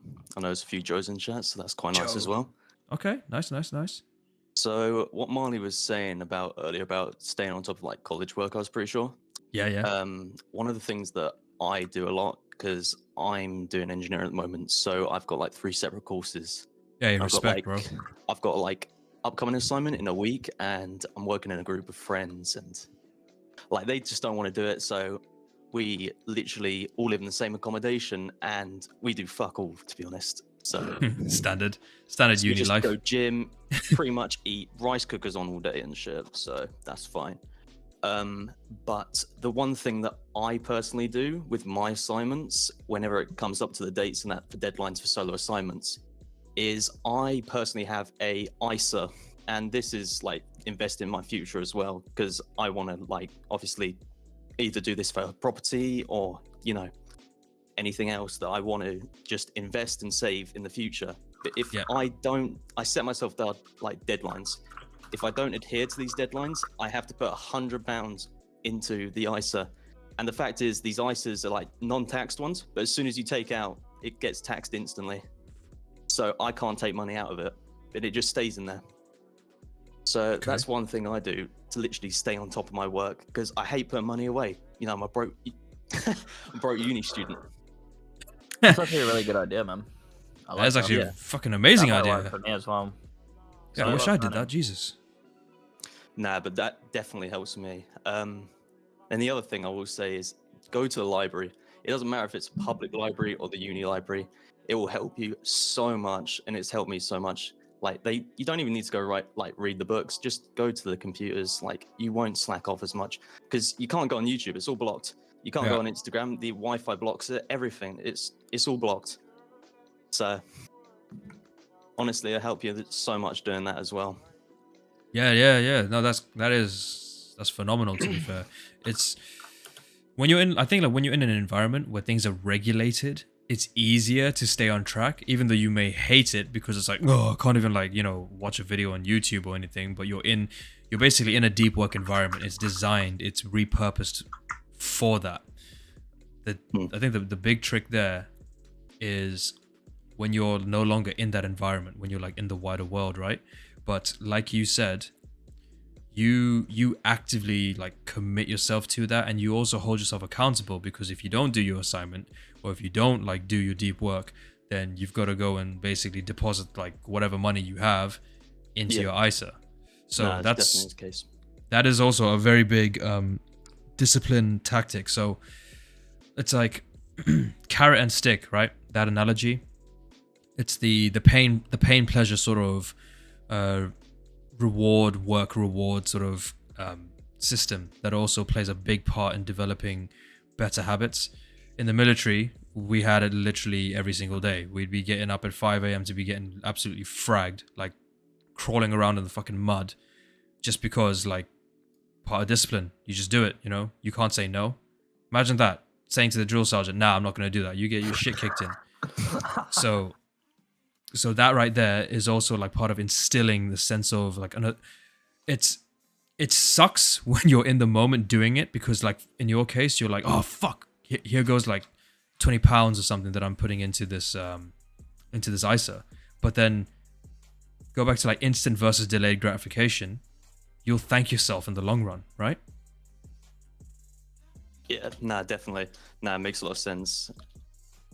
But yeah, that's brilliant. The other topic I wanted to talk about mainly was Yeah, in cold terms of approach. like cold approaches. So I personally, just a bit sad today, I will admit, got ghosted today, so that was very nice. Oh, you too, bro? So, you know, that was quite nice. A bit humbling, to be honest. Yeah. So, but it didn't matter. So I was going to go out for lunch, but ended up just, you know, eating regular, just chicken, rice, and steamed vegetables instead. So that's fine. I mean, you know, went to the gym, had a good session. I don't think much of it.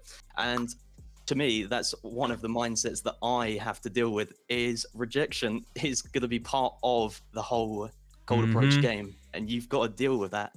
Like, it's just part of it. You know, you approach some people, like, it does take an absolute, like, tremendous amount of confidence to go up to, like, approach these people on the street or in a club, even just at a bar. You know, like, yeah, they might be shit-faced drunk, but, like, still, your heart's beating and shit, and, like, it's not easy. You know, it's easy going on Tinder and just swiping left and right like an absolute spurg, but, like, to replace, actually, right?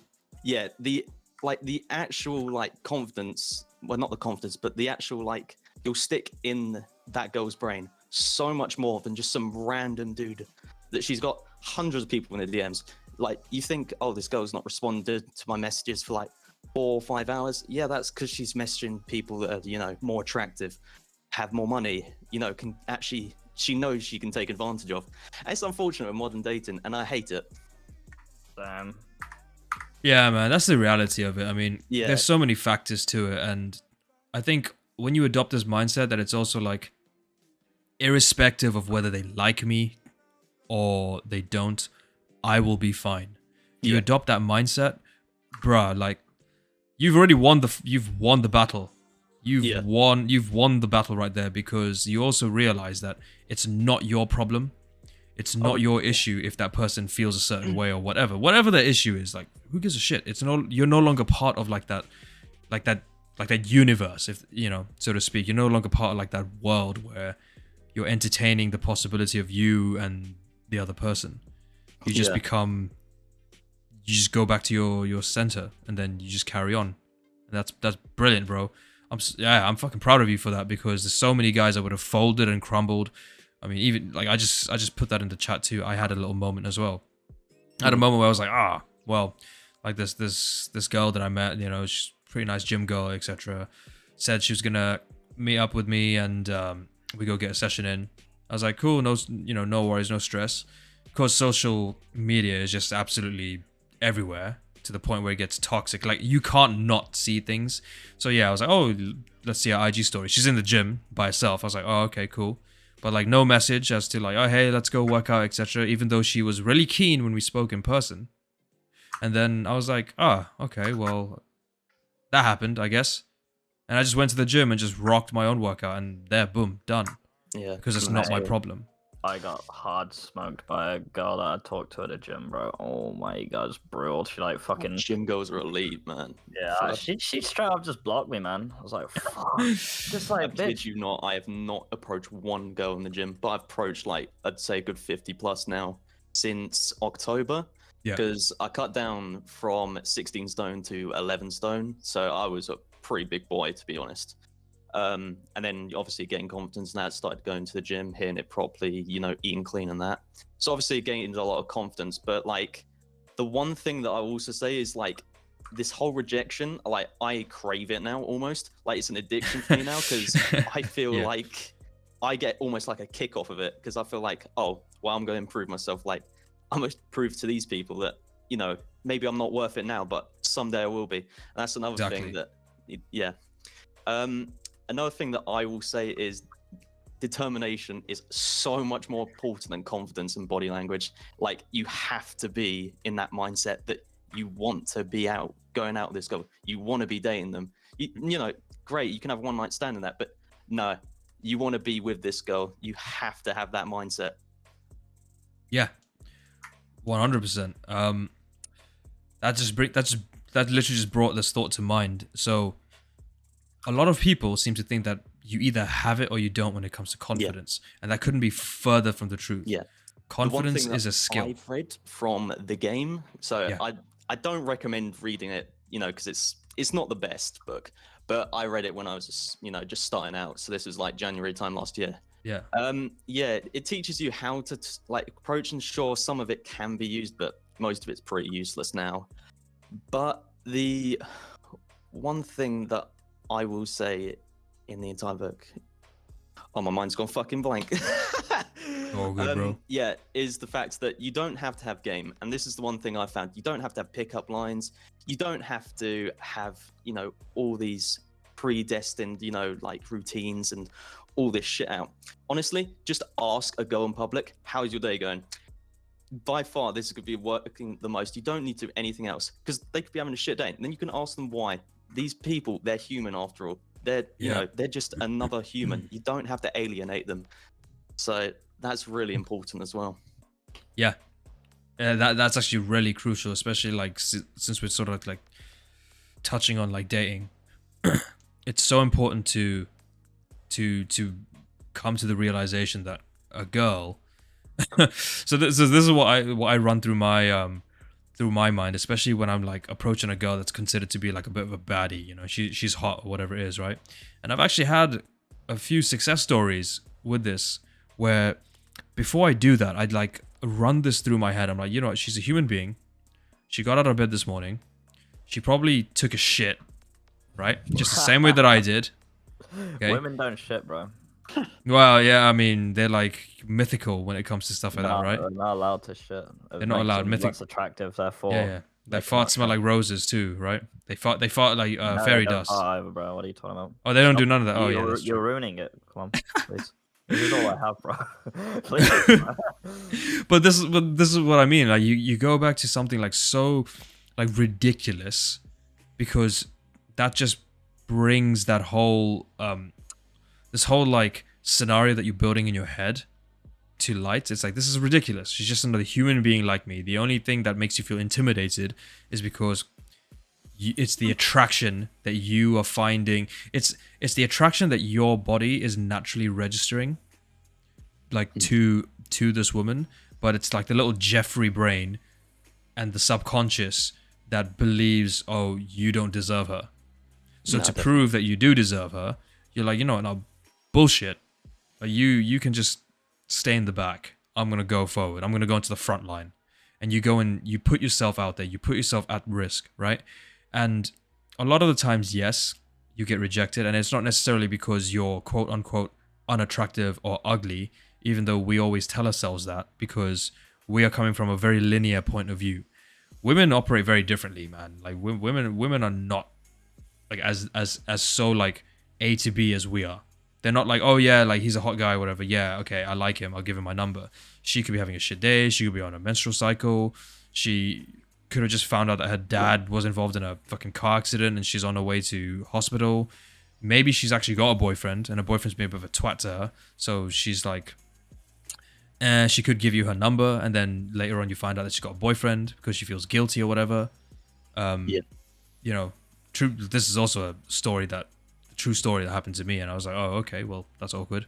But there's so many different factors. You cannot disqualify yourself. Yeah, so definitely, like, I would definitely recommend asking someone how their day has been, just because you don't know what's going on in their life. 100%. And she might answer you, she might not answer you. Either way, you're going to be fine. Yeah, what I do is I walk up to women and I ask them, hey, did your dad die in a car accident today? Yep. To make sure that we're in the clear. No? Yeah, exactly. Okay, we're good to go, guys. All right, sweet. I'll pick you up at 7 then. Yeah.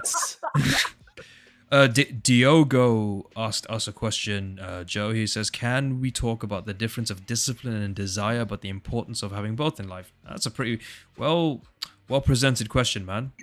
So, Joe, tell me what you think. Say, determination. So, like, to me, when you see determination, I'm sure we're all on YouTube and that, we see these motivational videos, you know, Ziz and shit on it, you know, and then we just watched a few seconds of it and you see like this motivation, like you're watching it like, why do I need this in my life? You know, this motivation. You need like the determination to approach people. Having discipline will help you in the long run. It will definitely, you can do stuff like look maxing, which I highly believe in. So you can obviously maintain your looks through grooming, skincare, go to the gym and that. Also, knowledge is key. Definitely improving yourself is another thing you should do, definitely. But the other thing that I'd say in determination is that for me, giving up is not an option. So say a girl does reject you and she's out on a night and she just calls you a creep. So like, what do you do? It's kind of like disheartening, ain't it? So like, you can either give up and accept you're the creep, go home, watch some porn and accept that, cry yourself to sleep and just be an absolute spur Jeffrey. Or you can just say, fuck it. I don't care. You know, plenty of fish in the sea. I'm then going to, you know, continue to work on my skills. You know, there's obviously game skills. Or just, you know, go up to the next girl in the nightclub or whatever it is. Just do that. That is, to me, determination. In terms of discipline, I would say that's more towards actually sticking to a schedule, making sure you do things on time, and making sure to actually almost reply to people in a sense. In my determination, and it's a lot similar to Hamza, I have times in my day where I've discipline, so I turn my phone off, put it on airplane mode. So between 11 o'clock and 9 a.m, phones off. Gym sessions, phones off. I do not like distractions. That is, to me, discipline. Okay, nice. I have an offline playlist and I just listen to that. Damn. That's decent, bro. I don't do that. Yeah. The other, like, another thing that I'd like, my main other point that I said, because I got notes, because I wanted to, like, cover this for all of you. The one thing I will say is I've been in the past 6 months in 2 relationships, and one of them was great, and the other one was not so much. It lasted for about 3 weeks, and looking back on it, I realized why. And it was mainly due to the fact that I didn't actually attract someone that was attracted to my personality. They were more attracted to my looks and my confidence. Well, not bruh, that's funny you said that. Mans was a virgin until like 2 months ago. Hey, so, let's go, Joey. How old are you? 20. Because let's get some bus emojis. Let's get some watermark emojis for Joey here. So to me, virginity wasn't important to lose because I'd rather lose it to someone I love than lose it to some random whore. Okay. So that's definitely another thing. That's why I believe finding high quality women is more important than finding low quality women, especially on Tinder. Body transformation. Just checked your Insta. Nice. Oh, thank you, baby. So one thing I'd like to say is that your real self is your most attractive self. Like, I can tell you that I'm an introverted nerd, and you know, in my past life, I'd spend hours on end on video games. I still, you know, do the odd shit. You know, I play Yu-Gi-Oh with the boys and that, even though it's the most nerdy shit, the actual card game. But hey, that's what I like. And in my first relationship, yeah, that was great because, you know, at the time she was interested in the same stuff. Second relationship where I've obviously been changing and that, wasn't too interested in that. And the stuff, you know, she wanted to go out every single weekend and, you know, go nightclubbing. And I'm not that kind of guy. I'll go karaoke like once every 2 weeks, and I'd rather go to a pub than a club. So for me, she didn't have the same personality as me, and I don't think that's why it worked. And that's an important point. You should find people that you meld with. Looks are great, but personality is so much better. And that sounds so corny and so cheesy, but it's true. Oh yeah, 100%, man. Joe, thank you so much, man, for the input that you gave. And do you have any last words before we boot you into the fucking audience again? Because we got some other people that want to come up and just don't alienate women. They're not the enemy. They're just humans after all. Hey, well said, my man. Thank you so much, Joe. Let's get some Adonises for Joe.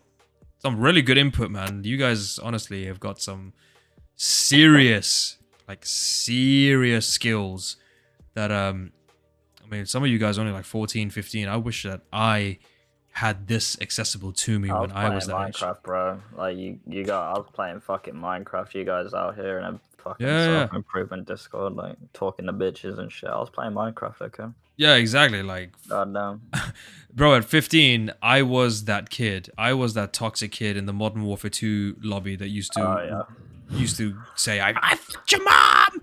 Like, I was literally that kid, and I know the irony. Fucking demon, bro. The irony that I went to join the army afterwards. I know. Fucking Jesus. So when do I get the intervention with the red tiger, bro? And like just get slapped. Yeah, bro, you gotta get this Zubik 2005. Yeah, guy. we got him. He's been crying for a good 25 minutes now. Yeah, my man. 3 a.m. my man was out here with the fucking like flare, waiting for the helo to pick him up. He's like, "Where the fuck are you guys?" What are you saying, Zubik? Fucking mic doesn't even work after all that. Oh no. Testing. Hello, Zubik. SK2 Zubik. Are you there? Are you receiving, Zubik? Stage is a bit glitchy. Piss. Rip. Unlucky. Right. Zubik. All right, man. Listen, we're gonna move to the audience, and let's invite him again. Let's just see. Zubik. Hey. There we go. What's up, bro? What's up?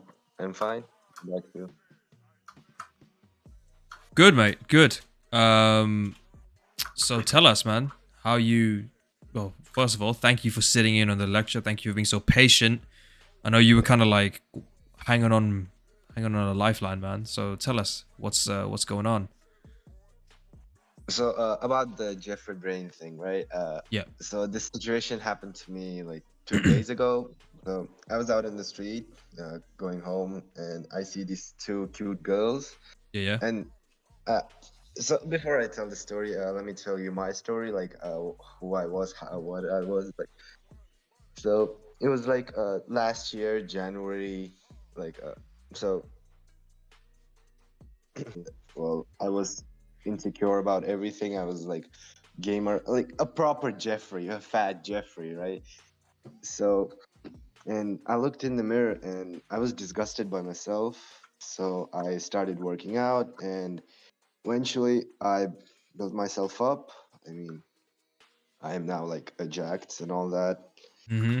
So I got a boost of confidence, and I saw those cute girls. I first thought of approaching them. Then my Jeffrey brain started like, oh no, wait, what if you get rejected? You don't love them and all that shit, right? Oh yeah. Yeah. So, so I went past them. Uh, like they saw me, I saw them, that they saw me, and I walked past them. And then the Adonis part of my brain said, fuck rejection. I mean, like I said in the chat, it's easier to get over rejection than to get over not approaching at all. So Yep. I approached them from behind and like asked them how they were, what their name were, and all that. And we had a good time. We talked a little. Uh, then I got her number, and later she Hey. ghosted me. Like she ghosted me. And Yeah. not Unlucky, my exactly dude. ghosted me. She just rejected me. Like, I mean, you're a great guy, but I'm not looking for a relationship right now. And yeah, Yeah. Yeah. If I had well, a at least penny, exactly. I think if we all had a penny for every time that we heard that from a girl, we'd all be fucking quintillionaires. Like genuinely. Because yeah, essentially it's like, and this is not to like do you down, bro. This is not to like, say anything negative about you. If anything, well done for making the approach anyways.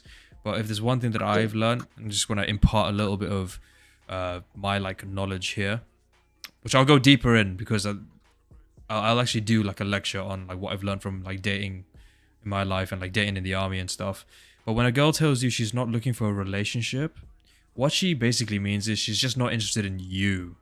Because this is bro, I shit you not, this is something that happened to me, right? A girl told me she was not she was like, "Oh, I'm just not looking for a relationship," right? This is a girl that I went through my medic training with. And like the next week, I find out that she's dating one of my boys, and like they spent a night in a hotel and everything together, and I was like, well, ain't that a bitch? But honestly, it's no like personal thing on you, you know. 7 billion people on the planet, bro. There's got to be at least, at the very minimum, a couple 100,000 people who will be on your vibe and will like you and will, genuinely want to be with you. So girls just don't want to come off as like, bitches or rude. There are some girls who just don't care. Are they still? Yeah, they are actually. I think they're actually having their first kid, if I'm not mistaken. So I mean, it all worked out for the best in that sense, right? Because if I'm honest, I just wanted to smash. So yeah. But I guess yeah, exactly. Just goes to show. Don't ever be disheartened, guys, whenever chicks say I'm not looking for a relationship or they're not interested in you, because there's plenty more out there. Zubik, tell me about your sort of discipline routine, bro. do you mean my like daily routine? What I do? Yeah. Please. So I wake up at probably like 10 a.m. since the school is online and all that. Okay. And I wake up, I make my bed immediately, then I go to wash my face and get ready for the day. So I take a shower and all that, the morning routine, and then take my breakfast. And if I have classes like in the morning, I go to them. I like go to tuition, like extra classes that are not online. So they're like offline. I have to go to them. And if it's in the morning, I'll go there after my breakfast. Or if it's in the evening, I do some deep work. I try to do some deep work, but then I get distracted with my mom telling me to do chores or like my phone or just something. Oh, bro, yeah. So, and then after a little bit of work, I won't say deep work, a little bit of work, I eat lunch, and well, the same thing happens again. Try to do deep work, and then I just go to my classes if they're in the evening. And after coming back, when my classes are in the evening, so they finish at like 8:30 p.m. So I'm home by like 9:30, 10. Then eat my dinner, rest a little bit, then work out. I work out usually late at nights, like 11, 12. That's just what goes for me. Okay. Well, And, that's pretty good. Oh yeah, sorry, go on. Yeah, I do calisthenics. I haven't been on the gym yet. Hey, let's go, bro. And, Adonisis for yeah. calisthenics gang. We are spreading the movement. Calisthenics is the way forward, or at least hybrid training. Yeah. I'm big on it, bro. I love calisthenics. Yeah. And after my workout, I do some stretching and meditate, and then go to sleep. Good shit, man. Let's get some Adonisis for Zubik, man, because that's an Adonis routine right there if I ever heard one. Yeah, bro. Thanks. No, you're most welcome, man. No, that's amazing, dude. I hope that you enjoyed the lecture. Once again, sorry that we kind of kept you holding on there, but again, It's okay, man. You've got a lot on your day, and it's okay. Sir, what time is it over there? It's 2:40 a.m. I'm in Uzbekistan. Oh shit. My God, bro. Bro, this guy. Yeah. By the way, one more thing. Can I? Sorry. Go for it. Go ahead. No, go ahead. I'll ask it later. No, all I was saying was, like this guy is dedicated to the cause, man. Staying up to like 3 a.m. for this shit. Yeah. I mean, it's my first time entering the lecture. It was interesting. So yeah. Thank you, man. I'm glad you found it What I interesting. was about to ask is that I just can't get myself to read the books, right? The one that Hamza suggested and you suggested. I don't know, man. I can't get myself to reading them. I don't know why. Do you not generally like to read? Because I'm a bit like that. Like I don't really like reading as much as opposed to like visually seeing or like even hearing like through an audiobook. Have you tried maybe getting an audiobook? Yeah, I did. I mean, yes, I don't like reading that much, but if it's interesting shit like some posts or Reddit or Instagram, I read all that. Like, but books, I mean, I just can't dedicate myself to it. Yeah, I mean that within itself also is like a discipline exercise, right? Because it takes conscious mental and physical action to just simply stay still and then focus in on a book, right? If it's reading in general that's a problem, this is what I used to do. I used to read like fiction books. So what fiction? Fiction is non-fantasy, right? Fiction is fantasy. Non-fiction is. Oh yeah. Sorry, I Sorry to. I got a dip, boys. So it's nice sitting and listening, but I gotta go. So. No stress, Sam. Take it easy, brother. Take care, guys. Bye bye. Yeah, so I used to listen to I used to read like comics and like Harry Potter and things like that, which kind of like would get me sort of amped a little bit, and then I just move on to the non-fiction books. So there's that, and then also try listening to some music and reading. No, I generally get distracted by music. Damn. Okay. And So you got to and zone right about in. the first fiction, the non-fiction thing, I don't think it would work. Like, for example, you read a non-fiction book, like, and you stopped at the interesting parts, then you went over to the non-fiction, and while you're reading non-fiction, your brain is still on and it's processing some thoughts. Yeah. And your brain might get distracted from reading non-fiction on like thinking about this fiction thing, right? So like you would be reading, but you wouldn't be understanding what you're reading. I mean, your mind would be on this non-fiction fiction thing, and Right. Okay. have you ever faced that problem, or what? I have. I've had difficulties with like focusing in on a specific task. One thing that I used to do was, again, it's like the carrot and stick analogy, right? So what I would do is I would put myself into a position where I was feeling a sense of discomfort. So I know I don't like reading books, right? Like, or I used to. I was like, I didn't like reading books. And so what I'd say is, okay, I'm going to read 10 pages of this book. And then as a reward, I'm going to have like, back then, it was like, I'll have like a bit of chocolate, or like, you know, I'll have like eat something, or like reward myself with something that just kind of like gives me that feel good factor, right? Obviously now I've got to a point where I don't need to sort of push myself in that direction, but as a starting point, it actually does help.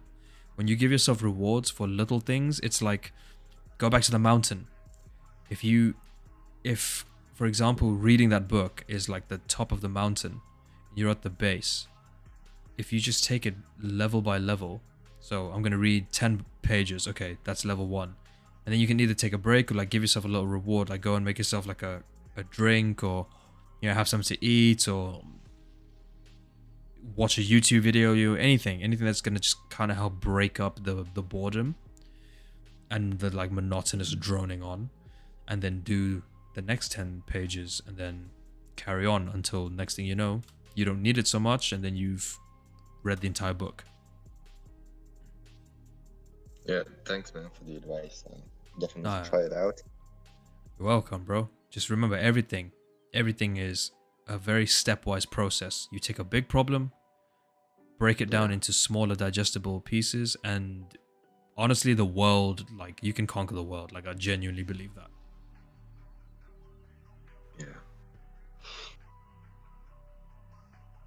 Yeah, I'm speechless right now, man. It's really good advice right now, and I don't know what to say. There's no need to say anything, man. I'm here to deliver value to all you guys. I'm here for you guys, you know? I'm just happy that I could help you guys. All right, bro. Well, Zubik. Yeah, thanks, man. It was nice talking to you. Yeah, likewise. You're most welcome, bro. Take it easy, man. Let's get some Adonises for Zubik, man. This man waited for a long ass time, and he got his call.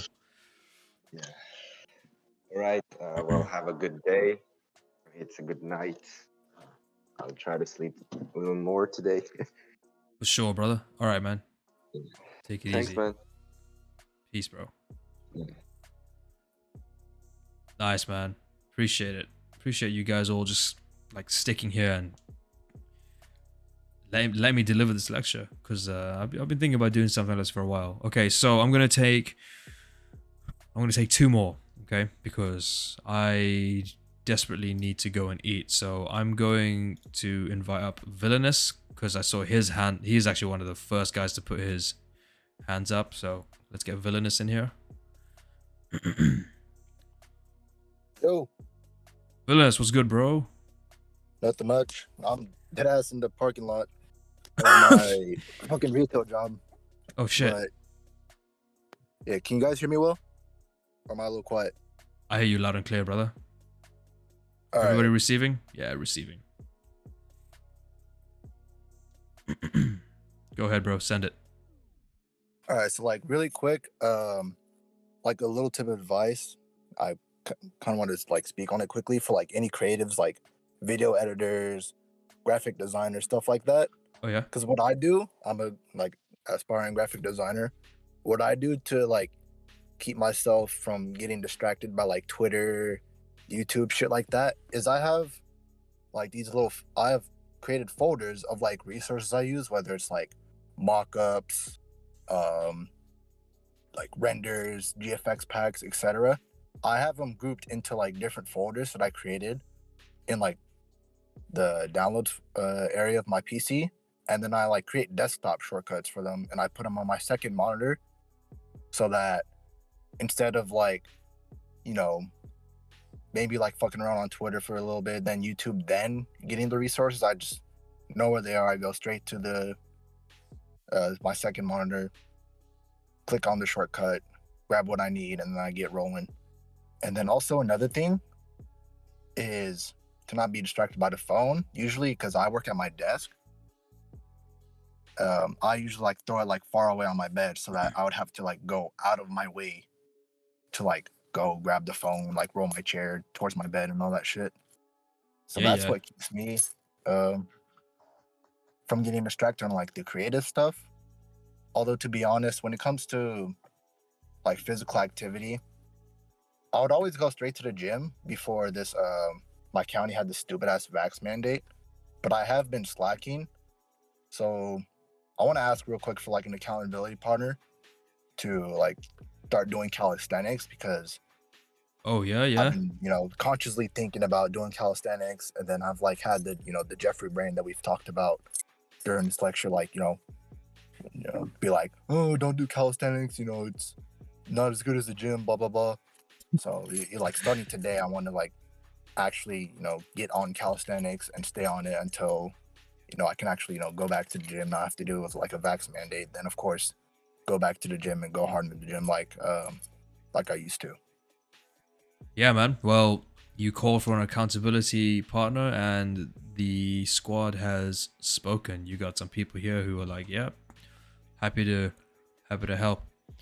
And yeah, listen. Anyone who says that calisthenics is lame or fun, they are either just like they either like stuck in that bodybuilding like trend head, like meat knucklehead mentality, where just the only thing that they can do is just isolate exercises and then just get severe DOMs from them, or they just lack the flexibility and the determination to actually work with your body weight. Because I'll tell you one thing, man, lifting weights is something, I mean, it's everything can be learned, right? But lifting weights is something that kind of like, in a way, it's almost like the instant gratification of exercise, if you think about it, right? And just humor me when I say this, okay? Because I know some of these people here are gonna be like, "What the fuck? Instant gratification in fitness?" It's when you put resistance and the added resistance to your body weight, you see the gains quicker. When you're doing calisthenics, however, bro, like I've been learning how to do the handstand for about 3.5 months, and I've only just managed to like be able to lock my body upright and hold a handstand for about 3 to 5 seconds. And then on top of that, I'm learning like L-sit and like, skills and things like that. But like my pulling strength, like with pull-ups, is still like a lot of work to be done, because it takes so much of your body up. So bro, massive respect for you taking up calisthenics, man. If you need an accountability partner, you got plenty of boys here who are willing to side with you. Thank you. And yeah, one more thing before I head back to work and all that, like talking about like ambitions and goals. Like eventually, I am working like a retail like 9 to 5 style job right now, but I really want to like dodge eventually, be able to dodge the whole go to college. I'm not going to college right now. I'm learning graphic design and all that while having this job, so I can get extra money. But eventually I want to do this stuff full time, be able to start the business and not have to work like 9 to 5 until I die, right? So like yeah I'm like at level 1 right now, and like the peak of the mountain is or like another analogy, like the end of the forest. I remember reading, I think it was on Instagram, some like analogy about the kid and his horse. Like the kid's like lost in the forest and he doesn't know which way he's going or whether he'll even be able to make it out. And the horse is like, okay, you might not know your way through the entire forest, you might not be able to see the end, but can you see like in front of you? And the kid's like, yeah, I can see in front of me. So instead of trying to look and being like lost as hell at like the top of the mountain or the end of the forest, just look directly in front of you. Take one step at a time and never quit. Yeah, precisely, man. And you, like, it makes it kind of like, it's like, wow, I'm almost like lost for words. The thing that shocks me is that so many people get caught up in the problem, or they get caught up in the scenario, that they forget that like all you have to do is just take one step forward, like just continuously move towards your goal and you'll get there eventually. You know, it's like another thing is like, you know when guys talk about like how they got with like a girl that they thought was like smoking hot, and then they break up, and then they're like, oh, I'll never find another girl like her again. Oh, and they get really mopey and shit, and then they wonder like, how do they do it? It's simply the same process. Like you literally just rinse and repeat with a different girl. Do that enough times, there's bound to be one person who will say yes. You know, the thing that differentiates that is getting caught in the emotional field. So similarly, like you said, instead of flapping and looking left, right, and center and all over the place, just move forward. Just take one step forward. Like that's literally it. Do one push-up. You've made progress towards calisthenics. You know? With regards to just very quickly, because you said you want to do like graphic design as like your 9 to 5 as opposed to like doing a 9 to 5. Have you read the 4-Hour Workweek? No, I have not. Okay. For anyone who wants to be like an entrepreneur, everyone who wants to get into like their own like business models, read the 4-Hour Workweek. Psycho-cybernetics will also help with like developing your mind to be more like business oriented. And there's another book there. It's not coming to mind though. Chat, you guys, what are some of the other books that Hamza's spoken about? Specifically to do with, yeah, Rich Dad, Poor Dad, that's a good one. There you go. So you got Rich Dad, Poor Dad, Deep Work, Millionaire Fast Lane. Like, bro, there's an abundance of knowledge that genuinely, if you take that knowledge and just apply it, even at like say 2% or 1% a day, you, by the time you're in uni, right? You're in college. Dennis, hello? Yo, oh, my bad. Yeah, are you in college? Me? No, I'm not in college. Okay, well, if you just take those principles and even if you just do like 1% each day, you'll find that you'll excel in comparison to like a lot of people that maybe in your same age group who are just, you know, going to their 9 to 5s, crying, complaining, and then they live for the weekends to get drunk to forget and then rinse, repeat. I'll never understand that. Living to party, living to get drunk and have a headache after. I'll never understand that shit personally. I saw it all the time in the army, mate. It was literally the life. Like, they called it Millionaire's Weekend. You grind your nuts off until the end of the month for that paycheck, and then that weekend, you just go and fucking splurge out, and then you go on Hungry Soldier's allowance the week after because you've gone and spent your entire wage on fucking alcohol, women, sometimes even drugs, and other bullshit that you don't need. Cardi, thanks for turning up, man. Take it easy, Carti. But yeah, bro. So you got this, man. Thank you. Thank you for having me up here, and thank you for hosting this dope ass lecture, man. I appreciate it, man. Thank you so much. All right, Villainous. Take care, all right? You as well. Peace, man. Let's get some Adonises. We all gonna make it. Let's get some Adonises for Villainous. All right. One more. Warren, All right, broski. Listen, if anyone else has had their hands up and I did not pick you, I apologize. You guys turn up to the next lecture. I will look for your name and see if I can get you in, give you input. Warren, Hey, what's up, bro? I'm doing good. How about you? Good, man. Just getting a little hungry and little sleepy, man. Because I tell you one thing, right? So just quickly on the topic of calisthenics. Calisthenics is hard enough trying to manipulate your body weight. Doing it with a fucking weighted vest is. I was having some like flashbacks Yeah. to back in the army, man. I Just, fucking saw you wearing that fucking vest, and I was like, that's the exact one I want to buy for myself. So I was like wondering, like, what is it like? wearing the vest. Yeah. Well, have you ever worn like any form of like a ballistic vest, or have you gone like paintballing and never worn one of those I've padded gone vests before? paintballing. Yeah. Yeah, so it's like that, but then you've got like these little pouches for like the weight blocks, and they're like solid iron, right? So Yeah. each block is like 2 kilos. So I had like I think like 14 kilos on my body. Honestly, dude, it's like wearing like a bag that kind of like weighs from both sides. Yeah, that's like the only way that I can. Because See from where what I I can say can, from what I can like think of is like back to when I was like 135 kilos. Mhm. I remember just fucking walking anywhere. It was like pain because I was so heavy at the time, and like at the time I was still trying to get myself to exercise constantly as well. So like going anywhere felt like I had an extra person on my back or something like that. So I was thinking a weighted vest could actually help me further improve my weight loss, since now I think I'm now below 100 kilos. So yeah, might do that. And no, it's not 1 a.m. in this time. It's like what, 8 minutes to 10 right now. So, Yeah. yeah. But yeah, no, on the topic of discipline and just like trying to improve yourself whilst going through the worst moment of it, like I would say I had a similar situation to Sam, except I went to uni.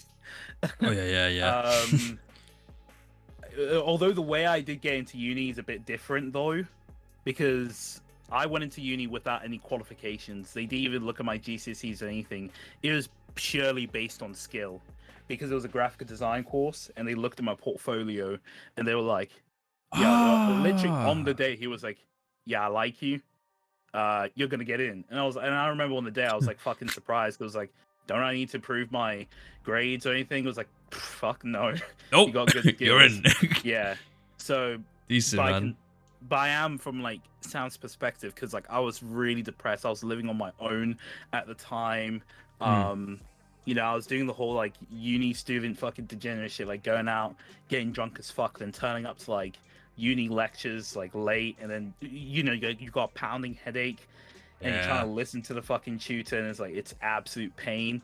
So so it's like fucking hell, like it was really bad. And to be honest, another thing is the teachers just weren't nice to me. Like one of them even told me to quit uni and to quit doing graphic design as well, because well, this is a problem with art unis and art in general. Anyone who's a teacher in art, like there are the gems, there are the fucking gems that are like so fucking cool, but then the majority of them, the way I see it, is they're all dickheads. Right? You have to do it their way, and if you're not doing it their way, you're fucking shit at art. Yeah, like Ajdi just said, they are les artists, so it's like Yeah, literally les artistes, like fucking dickheads. So I remember this tutor was saying to me, Warren, I don't think graphic design is for you. Like, don't you think you can fit in any other section? Like, why don't you try applying for the other subjects in Norwich University of Arts? And I was like, the fuck? Like, bitch, I taught myself this skill since I was like fucking 14. You know, if it wasn't for my 14-year-old ass downloading cracked Photoshop just to mess around with it, you know, I don't think I would have got here. And you're telling me I need to quit? Like, fuck out of here. And it really did make me depressed. Like, I think that was like a slippery slope for me being depressed. I was so depressed that I was eating like up towards 4,000, like 3,500 calories to 4,000 calories per day with no problems. Because at the time I was actually under 100 kilos and I gained all that weight. Also due to the fact that I had shitty friends who didn't believe I was losing weight at the time. So I was like, what's the fucking point of trying to prove to these people? Might as well keep eating a bunch of fucking food and just, confirm their biases, because, I can't win either ways. And it was a really tough, like, mental battle I had to go through. And this week I did make some sort of revelation in that I have to admit, when I'm, like, in distress, I remember I cried to my mom saying, like, I'm so stressed. I hate uni. I don't like this. Uni gave me a scholarship and all this kind of shit. Like, I don't want to be here. And my mom said, just move back. And at the time, I didn't like the idea, but I did. I just fucking moved back. Yeah. And ever since then, it was a big weight off my, like, shoulder. And life started to improve day by day. I think early 2021, I was going to the forest, walking every day, because at the time I didn't have an actual job. I was applying to jobs constantly. I got myself a really shitty job at Five Guys. I was busting my ass there. I got a better job where now I work home. Yeah, there you go, man. I lost, I was at 135 kilos. I'm now, basically I lost over, fucking hell, like 35 kilos now. Oh, shit. Yeah. That's amazing, bro. I think it was in a span of like 8 months. I had non-alcoholic fatty liver disease. It's a kind of disease that's caused by, alcoholics drinking way too much. But, I was getting it because I was too damn fat, essentially. Not because I was an alcoholic. I barely drink alcohol. And I reversed it. I remember the doctors at the hospital were just fucking surprised. They was like, Warren, do you not understand, like, what you fucking did here? You reversed that shit. And I was like, oh yeah, shit, no, I did. And it's that thing. This is the thing what I'm trying to say. I know it sounds like I'm trying to give out a story or something like that, but what I'm trying to say is I was in a situation where I genuinely felt like nothing could get better than this. Like, I assumed I was going to be depressed for the rest of my life. I thought nothing could get better. I remember when I moved back to my mom, I was like, for fuck's sake, I'm going to have to start asking my mom for money. I'm going to have to do this. Oh, I'm going to be such a burden to my mom. Like, I genuinely felt like a fucking failure, right? But I still persisted. And I think that's the other side of discipline that not a lot of people know. When we talk about discipline, we're talking about, oh, how can I make sure I wake up at 5 a.m. every single fucking day? Or how can I make sure I can just go to the gym every fucking day? I'm talking about discipline when, shit around you is fucked up, where, something in your life drastically happens. Like, let's say you lost a bunch of money, your credit score's fucking low, or, you got an injury or something like that. Like, I still worked through it. Like, I was depressed. I genuinely felt like my life was over. I was so damn heavy that walking like a normal fucking person was just unbearable. And I still persisted. I actually was suffering most of the time, Like, I suffered through all that shit. And I kept going because I had this idea of, well, it's not going to get any better from here, so why make it any worse? And I just kept doing it, Just kept going to the gym, just kept biking, kept walking, kept eating the foods that I thought were good for me, which in the end did turn out to be good. Just kept sticking to that calorie deficit, even though I was hungry as fuck. I wanted to eat in the middle of the night, but I had to fucking be like, don't be a bitch and just go through the hunger. Because now you're being a bitch and just succumbing to the suffering that you don't want to end up on. And I'm not gonna lie, like, it did take me a long time to actually realize I was a hard working person, until other people in this Discord server and people in real life have told me that I was able to actually achieve some of the goals I set myself out to. So all I'm gonna say to you guys is, if you're going through the roughest time, we all have been through some shit. Like, Siobhan's been to the military, and some of the stories I hear about him are fucking rough. Probably rougher than me, because not gonna lie, I feel like I had it easy. I had parents to go back to. I had something to fall back to and all that kind of stuff. you know. But something like Siobhan, like, it is completely different to me. Not to say, like, you know, in terms of his suffering was greater than mine. I think everyone's suffering is equal. All I'm trying to say is, just when you're suffering, have this understanding that nothing else can get worse than it really is when you start doing the things like going to the gym, reading books, making sure you actually do the things you need to do.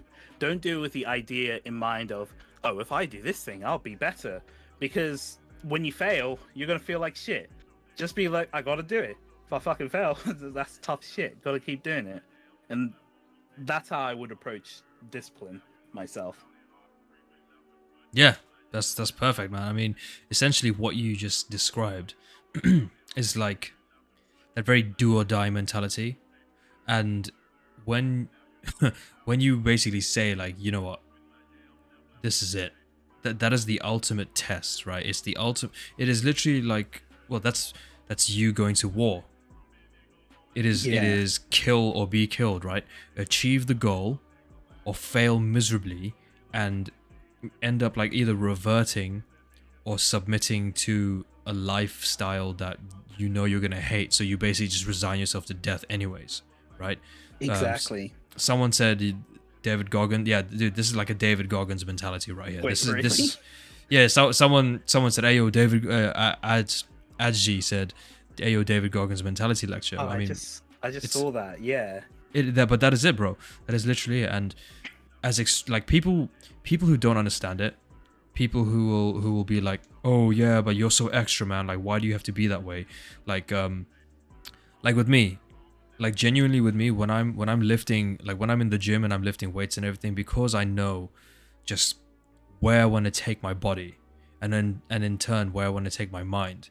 When I'm struggling, like at the end of like that fourth set, and I know that I'm really feeling the burn, I genuinely like, I put myself in these scenarios where it's like someone's got a gun to your head, or if you don't lift that weight, if you don't push through, like someone is going to kill your mum or kill your family, right? And it sounds so extreme, and I guess it is, but it's that mentality that separates you from the rest, because it's so easy for people to say, oh yeah, you know what, man, like I'm burning, I'm fatigued, my joints feel a bit sore, you know what, yeah, I'll just go a little easy, I'll drop the weight. No, fuck that. Push till failure, and if you fail properly. Like push that weight, push yourself to the point where you cannot go any further. And you'd be surprised, right? Because the body gives up way and long before the mind does. And part of like this whole lecture, and you know, the premise of this, and I hope that I've managed to kind of portray the message, is that your mind is the sharpest and most deadliest tool that you have in your arsenal, right? It's not your body, it's not like your success in terms of like monetary and like financial gain, because a rich billionaire who's made himself a billionaire through his mindset can lose it all today, and tomorrow he'll rebuild. Tomorrow he will rebuild another another empire, right? It's that mentality of do or die that takes you from being the, okay, you know what, we're living kind of comfortable, maybe we'll just like ease off and just retire early, to no, we're going full send. There is no in between. And that's why I always say, you know, like this has become like kind of my own like expression that I love so much, which is, in order to elevate yourself, you must separate yourself. That is the only way that you can actually bring yourself to become the new redefined you. I mean, look at you, for example, man. You've dropped like 30 plus kilograms. That's fucking incredible, right? You worked a job that you thought was shitty, but I would say that job gave you the strength through your trials and tribulations to learn the skills to push yourself forward to where you are now. And you're doing that right here as well, right? I also want to quickly say, bro, if you or if anyone else ever doubts like your work and your ability as a graphic designer, guys, anyone, right? Go on my YouTube channel and look at my banner. Warren designed that for me. That thing is fucking lit. That is one of the best banners I've seen ever. And I'm not like just trying to gas him up or gas myself up because it's my own YouTube channel, but I've seen loads of like successful YouTube channels. I'm even gonna say this, right? I even think my banner is better than Hamza's, genuinely. Damn. Because I'm not even, this isn't even a shot at him, right? It's like nothing but love for Hamza.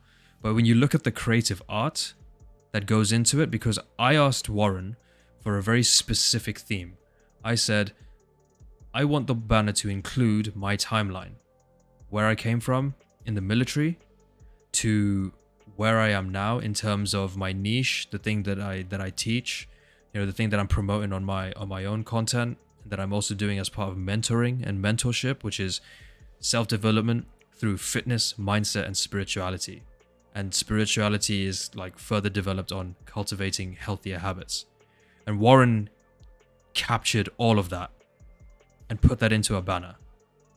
And that's not a lot of space to work with. So it's pretty crazy, you know? Yeah. So I think that just shows like my skills as a graphic designer to be able, because graphic design, as much of art is really involved with the skill, it's more about problem solving. That's what I taught myself before that fucking dumbass tutor was trying to teach me. But the way I taught it myself was, there's a client, there's me, I need to know what exactly he wants so I can actually, you know, do it, because I'm basically his hands. I'm basically, you know, the hands that can do art that he can't do himself. So I have to be really good at negotiating. I think that's why I'm really good at talking to people in general, because I actually have to understand where they're coming from. And it's just a problem-solving skill in a sense. This is why I tend to separate graphic design from all kinds of art, because, I mean, even though it does look pretty, it does look pretty fucking cool, you're still communicating something towards someone else. So the whole, you know, if you look at Siobhan's banner that I've made, if you go to his YouTube channel, which is on his like Discord bio, it just kind of communicates that, you know, Siobhan's been through some shit, you know, and he's now going to teach you about life and how, you know, life isn't as bad as you make it out to be, which is what I really wanted to get there. I really wanted to point out that fucking message. And in terms of just the discipline I've been through and everything, I can't remember, I think someone said I've gone through the David Goggins, and on your point, Siobhan, on the do or die kind of mentality, the way I thought about it was I was going through psychological warfare. I even made a bunch of songs about this, how I've been going through psychological warfare. It's this battle with myself, not a battle with anyone else, because to be honest, I've kind of stopped giving a shit about people in general. As you should. I even still to this day battle with myself, you know, and this is the part of discipline that a lot of people don't understand as well, because, you know, you got your, and I hate using the word, but you got your normies out there who think disciplined people are just God amongst men kind of people. You know, the one in a lifetime kind of person who is born into this world. But really, it's about fighting that, you know, your bitch in your blood. That's how I call it. You know, every time I'm in the shops and I'm gonna go and buy my usual diet, it's like, you know, I could go out there and buy like my favorite foods I used to eat, or I could just eat the foods I know are good for me, you know. And it's that bitch in my blood. It's like, hey man, how long you been dieting? Fucking 8 months. Don't you think you deserve a break? Like, come on, buy those cookies, buy those crisps, buy all this. You know, you're gonna enjoy this. This is a treat for you, Warren. And then there's the other side of me, and it's like, motherfucker, you about to ruin 8 months of fucking hard work. Like, you reversed like non-fatty alcoholic disease, a disease that could have fucked your liver up, you know, like, and you're gonna give up just because it tastes good, you know. And I was like, nah, man, like, fuck that. And it even happened today. I had a bad dream, or it's more like a dream where, you know, it's good, but when you wake up, you don't have that thing, and you start to get all sad. So I was like literally in my bed, and I was thinking about staying in my bed the whole day, but I had work at fucking 9 a.m. Right? I had to get on my PC to work, and I was really so close to like not wanting to work. But I was like, motherfucker, like I got this nice ass job that pays me so much money that people genuinely treat me like a human being. Why in the fuck am I gonna mess that up? All because of one bad dream, and a fucking dream of all fucking things as well. Which is why I got out of bed, and this is what I mean. It's psychological warfare. You never fucking, you never fucking like give up. You know, it's always on sight with your mind, and you gotta just beat your mind up to say, we're doing this thing, all right? We're fucking doing this. Like I'll admit, like this month, I've been slacking on the gym, but this week I went hard on the gym because I was like, motherfucker, like you wasted nearly a whole ass month because you felt tired after Christmas and all that binging. Like fuck out of here. So that's the kind of discipline. I guess it is David Goggins. The more I think about it, it is that Bro, kind of mentality. That is Yeah. the Goggins. That is the Goggins mentality. Like he told, if you listen to any of his interviews, he says like, you know, when he was on the track, for example, to lose weight to qualify for the SEALs, Yeah. he was like, yeah, this is it, like, do or die. This guy like literally shit himself after running like the first, I think it was, he had to do like 80 miles or something on a track, and he did like something like 60 or like 63 or something, right? And he was like, yeah, and he ran the last 19 miles severely dehydrated. He had crapped himself, so he's soiled, right? And I think he also had like stress fractures on his legs. When he went through buds and did SEAL training, this guy literally like did it with a fucking like one broken leg or some bullshit, like something insane. And it's just like, how much comfort will you give up for your future? Exactly, like Hamza says, how much comfort will you give up for your future self?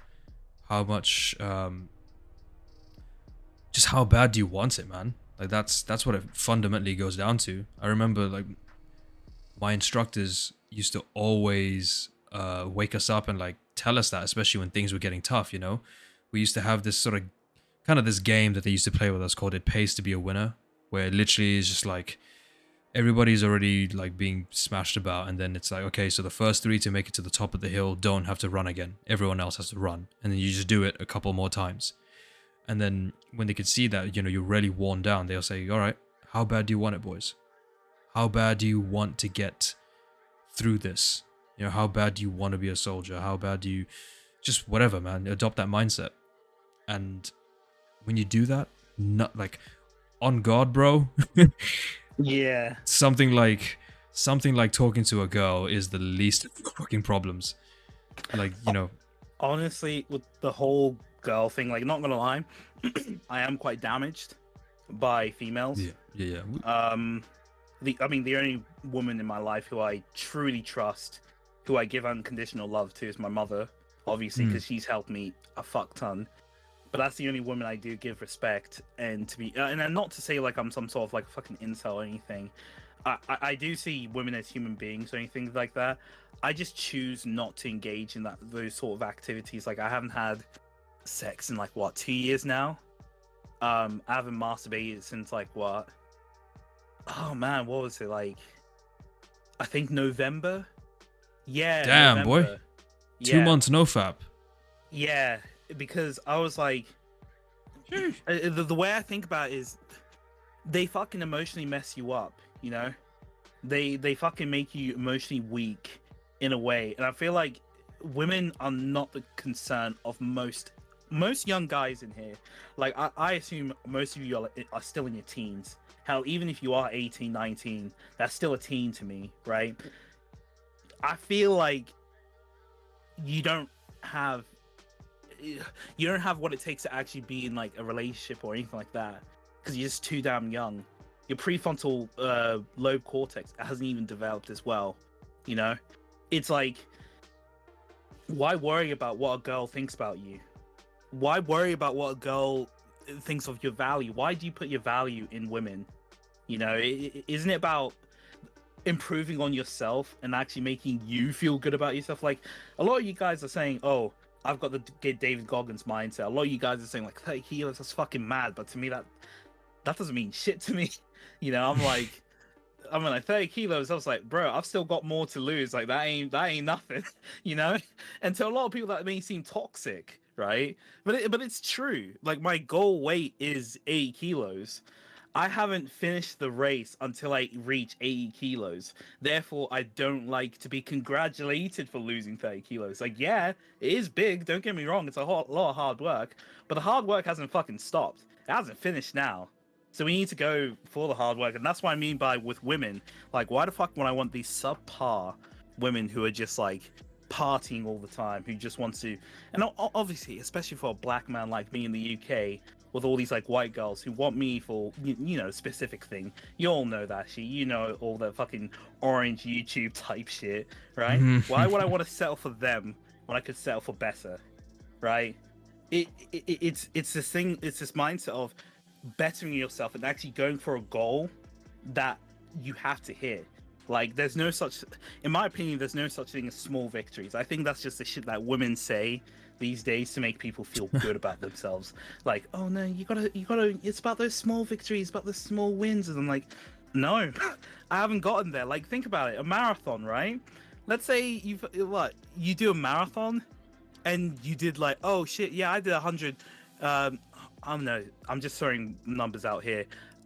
I do 100 kilometers today, and I'm like, oh shit, that was great. I did 100 kilometers of marathon when, you know, the marathon's 1,000 kilometers. You haven't finished shit, nigga. Like, sorry I said that when I had to get into it. I'm really sorry I said that, but you get the idea. We're good. Like, I'm not there yet in terms of my weight loss. I'm not there yet in terms of everything I want to improve, which is why I don't really like getting complimented on things that I feel like shouldn't get complimented. And that's why I think a lot of you guys need to just stop thinking about women, because if you keep fucking putting your value on these women, like, even if you do get there, stop putting your value on women. Like, women start showing you affection, and you're like, oh shit, I'm the shit. Like, no, think you're the shit because you are the shit, like, in your own terms, not because, oh, this fucking female is showing me attention, that means I'm the shit. Like, nah, think, hey, bro, yeah, I've been to the gym for like 2 years. I bulked the fuck up. I ate nothing but rice, chicken, and broccoli every single day. I am this shit. This bitch means nothing to me. I put my digestive system through fucking hell week, bro, for 6 months. Exactly. Yeah, for real. It's Jesus like, Christ. I've recently started getting into David Goggins. I think I bought his book yesterday, and he came today. And when you guys were saying like I got the David Goggins mindset, I was like, the fucking hell, I didn't even know that, because I've only just found out about the guy, right? So okay, yeah, cool. Yeah, it's gonna be fun reading up on the guy and enjoy it, bro.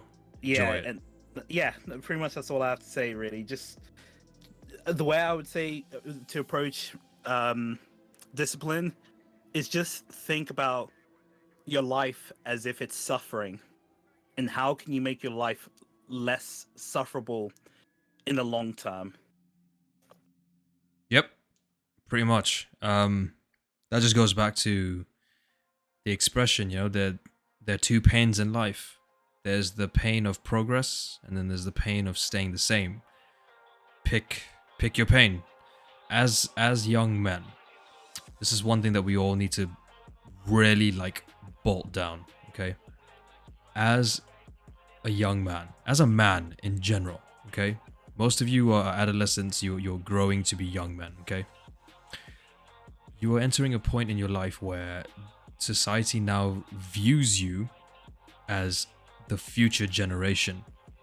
And part of this means that you now are the direct influences on how society governs itself and how society runs, okay? Even with the amount of people in this Discord server, it's... Yeah, sorry, dude. We're going all out today. Even with the amount of people in this Discord, it's not enough to change the world, but with enough of us adopting this mindset, eventually there will be a day, may not be in our lifetime, but there will be a day where men start to reclaim their value. Exactly. It's enough to change the world. It's enough. It is enough because if you think about it, your way of life, the way you conduct yourself, will then have an influence on, say, your peers, right? When they see like, oh shit, like you're looking good, bro. You're being, you move differently and all this stuff. And then they want to know, how did you become such a successful man? Because success is defined by more than just what's in your pockets. Success is a mindset. When you adopt that mindset, when you adopt that winner mentality, the killer mentality, the Goggins mentality, just the accountable mentality, to take accountability for taking your life in a direction that you are happy with, and you living a life that extends beyond instant gratification. Like attracts like, boys. So again, in order to elevate yourself, you must separate yourself. Boys, I am going to cut it there. Warren, thank you so much for your input, man. It's great to have you on. Do you have any last words before we end the lecture? I don't know, man. Like, I guess, yeah, just think of your life as a psychological warfare. Like, you're going to be fighting for an eternity, and that way you can get the results that you want.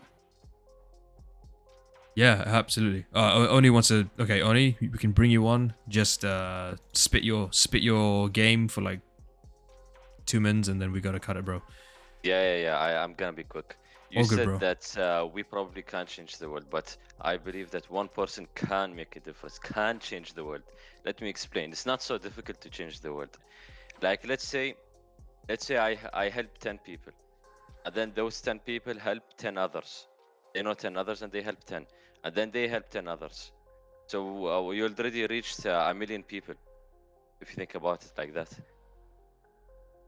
Yeah, 100%. Helping one person can make a huge difference. You have no idea. Like, you can, by making someone else's day, they could, like, just smiling at someone's face. He might then smile at someone else, and then someone else will smile at someone else, and it can never end. You No, understand? 100%. I agree. The good you do in the world will stay there, but you don't see it, you don't realize it, but it stays there. Yeah, man. No, Like, I you agree don't with have that to do concept. something huge, like create the next flying car, but you can make a difference in your own way. Yes, 100%. I Also, believe. Go on. Yeah. Sorry. Now, since, like you said, we are the new generation, I think it's our responsibility to help the new generation. Like, the older dudes here can help the younger dudes here, because we're pretty similar. We went in the same path, same shoes as the younger dudes. Like the first people older than us, they can't really relate to us, because they haven't been playing video games. They didn't. One wasn't so widespread during their time when they were young. You understand? The internet wasn't there when they were young. It wasn't so popular. Since, like, we have grown up with the internet, we can help them. We can really help the next generation. It is our responsibility. Yeah. No, 100%, dude. 100%. Thank you, Oni. Thank you, guys. Thank you, everybody, for taking part in this lecture. Yeah, honestly, I was really impressed by the turnout. Thank you for having me. Thank you for sticking through it. Yeah. Bro, this was an excellent lecture. It's just a bit too long. Also, I'm surprised with a lot of guys here like anime. A lot of people study art. I think art and anime is a common interest in this server. I have no idea why. Yeah. I'll just quickly, Akumu. So next lecture, okay, what I'll do, okay, guys, in lecture suggestions, after I cut this, just maybe drop a few ideas, just like ping me with a few things that you'd like me to talk about, and I'll put together some resource materials and deliver it probably like maybe next week or the week after. I've got some things coming up, but I'll deliver another lecture. Cool. All right, well, this is going to be recorded. I'm going to stop recording now.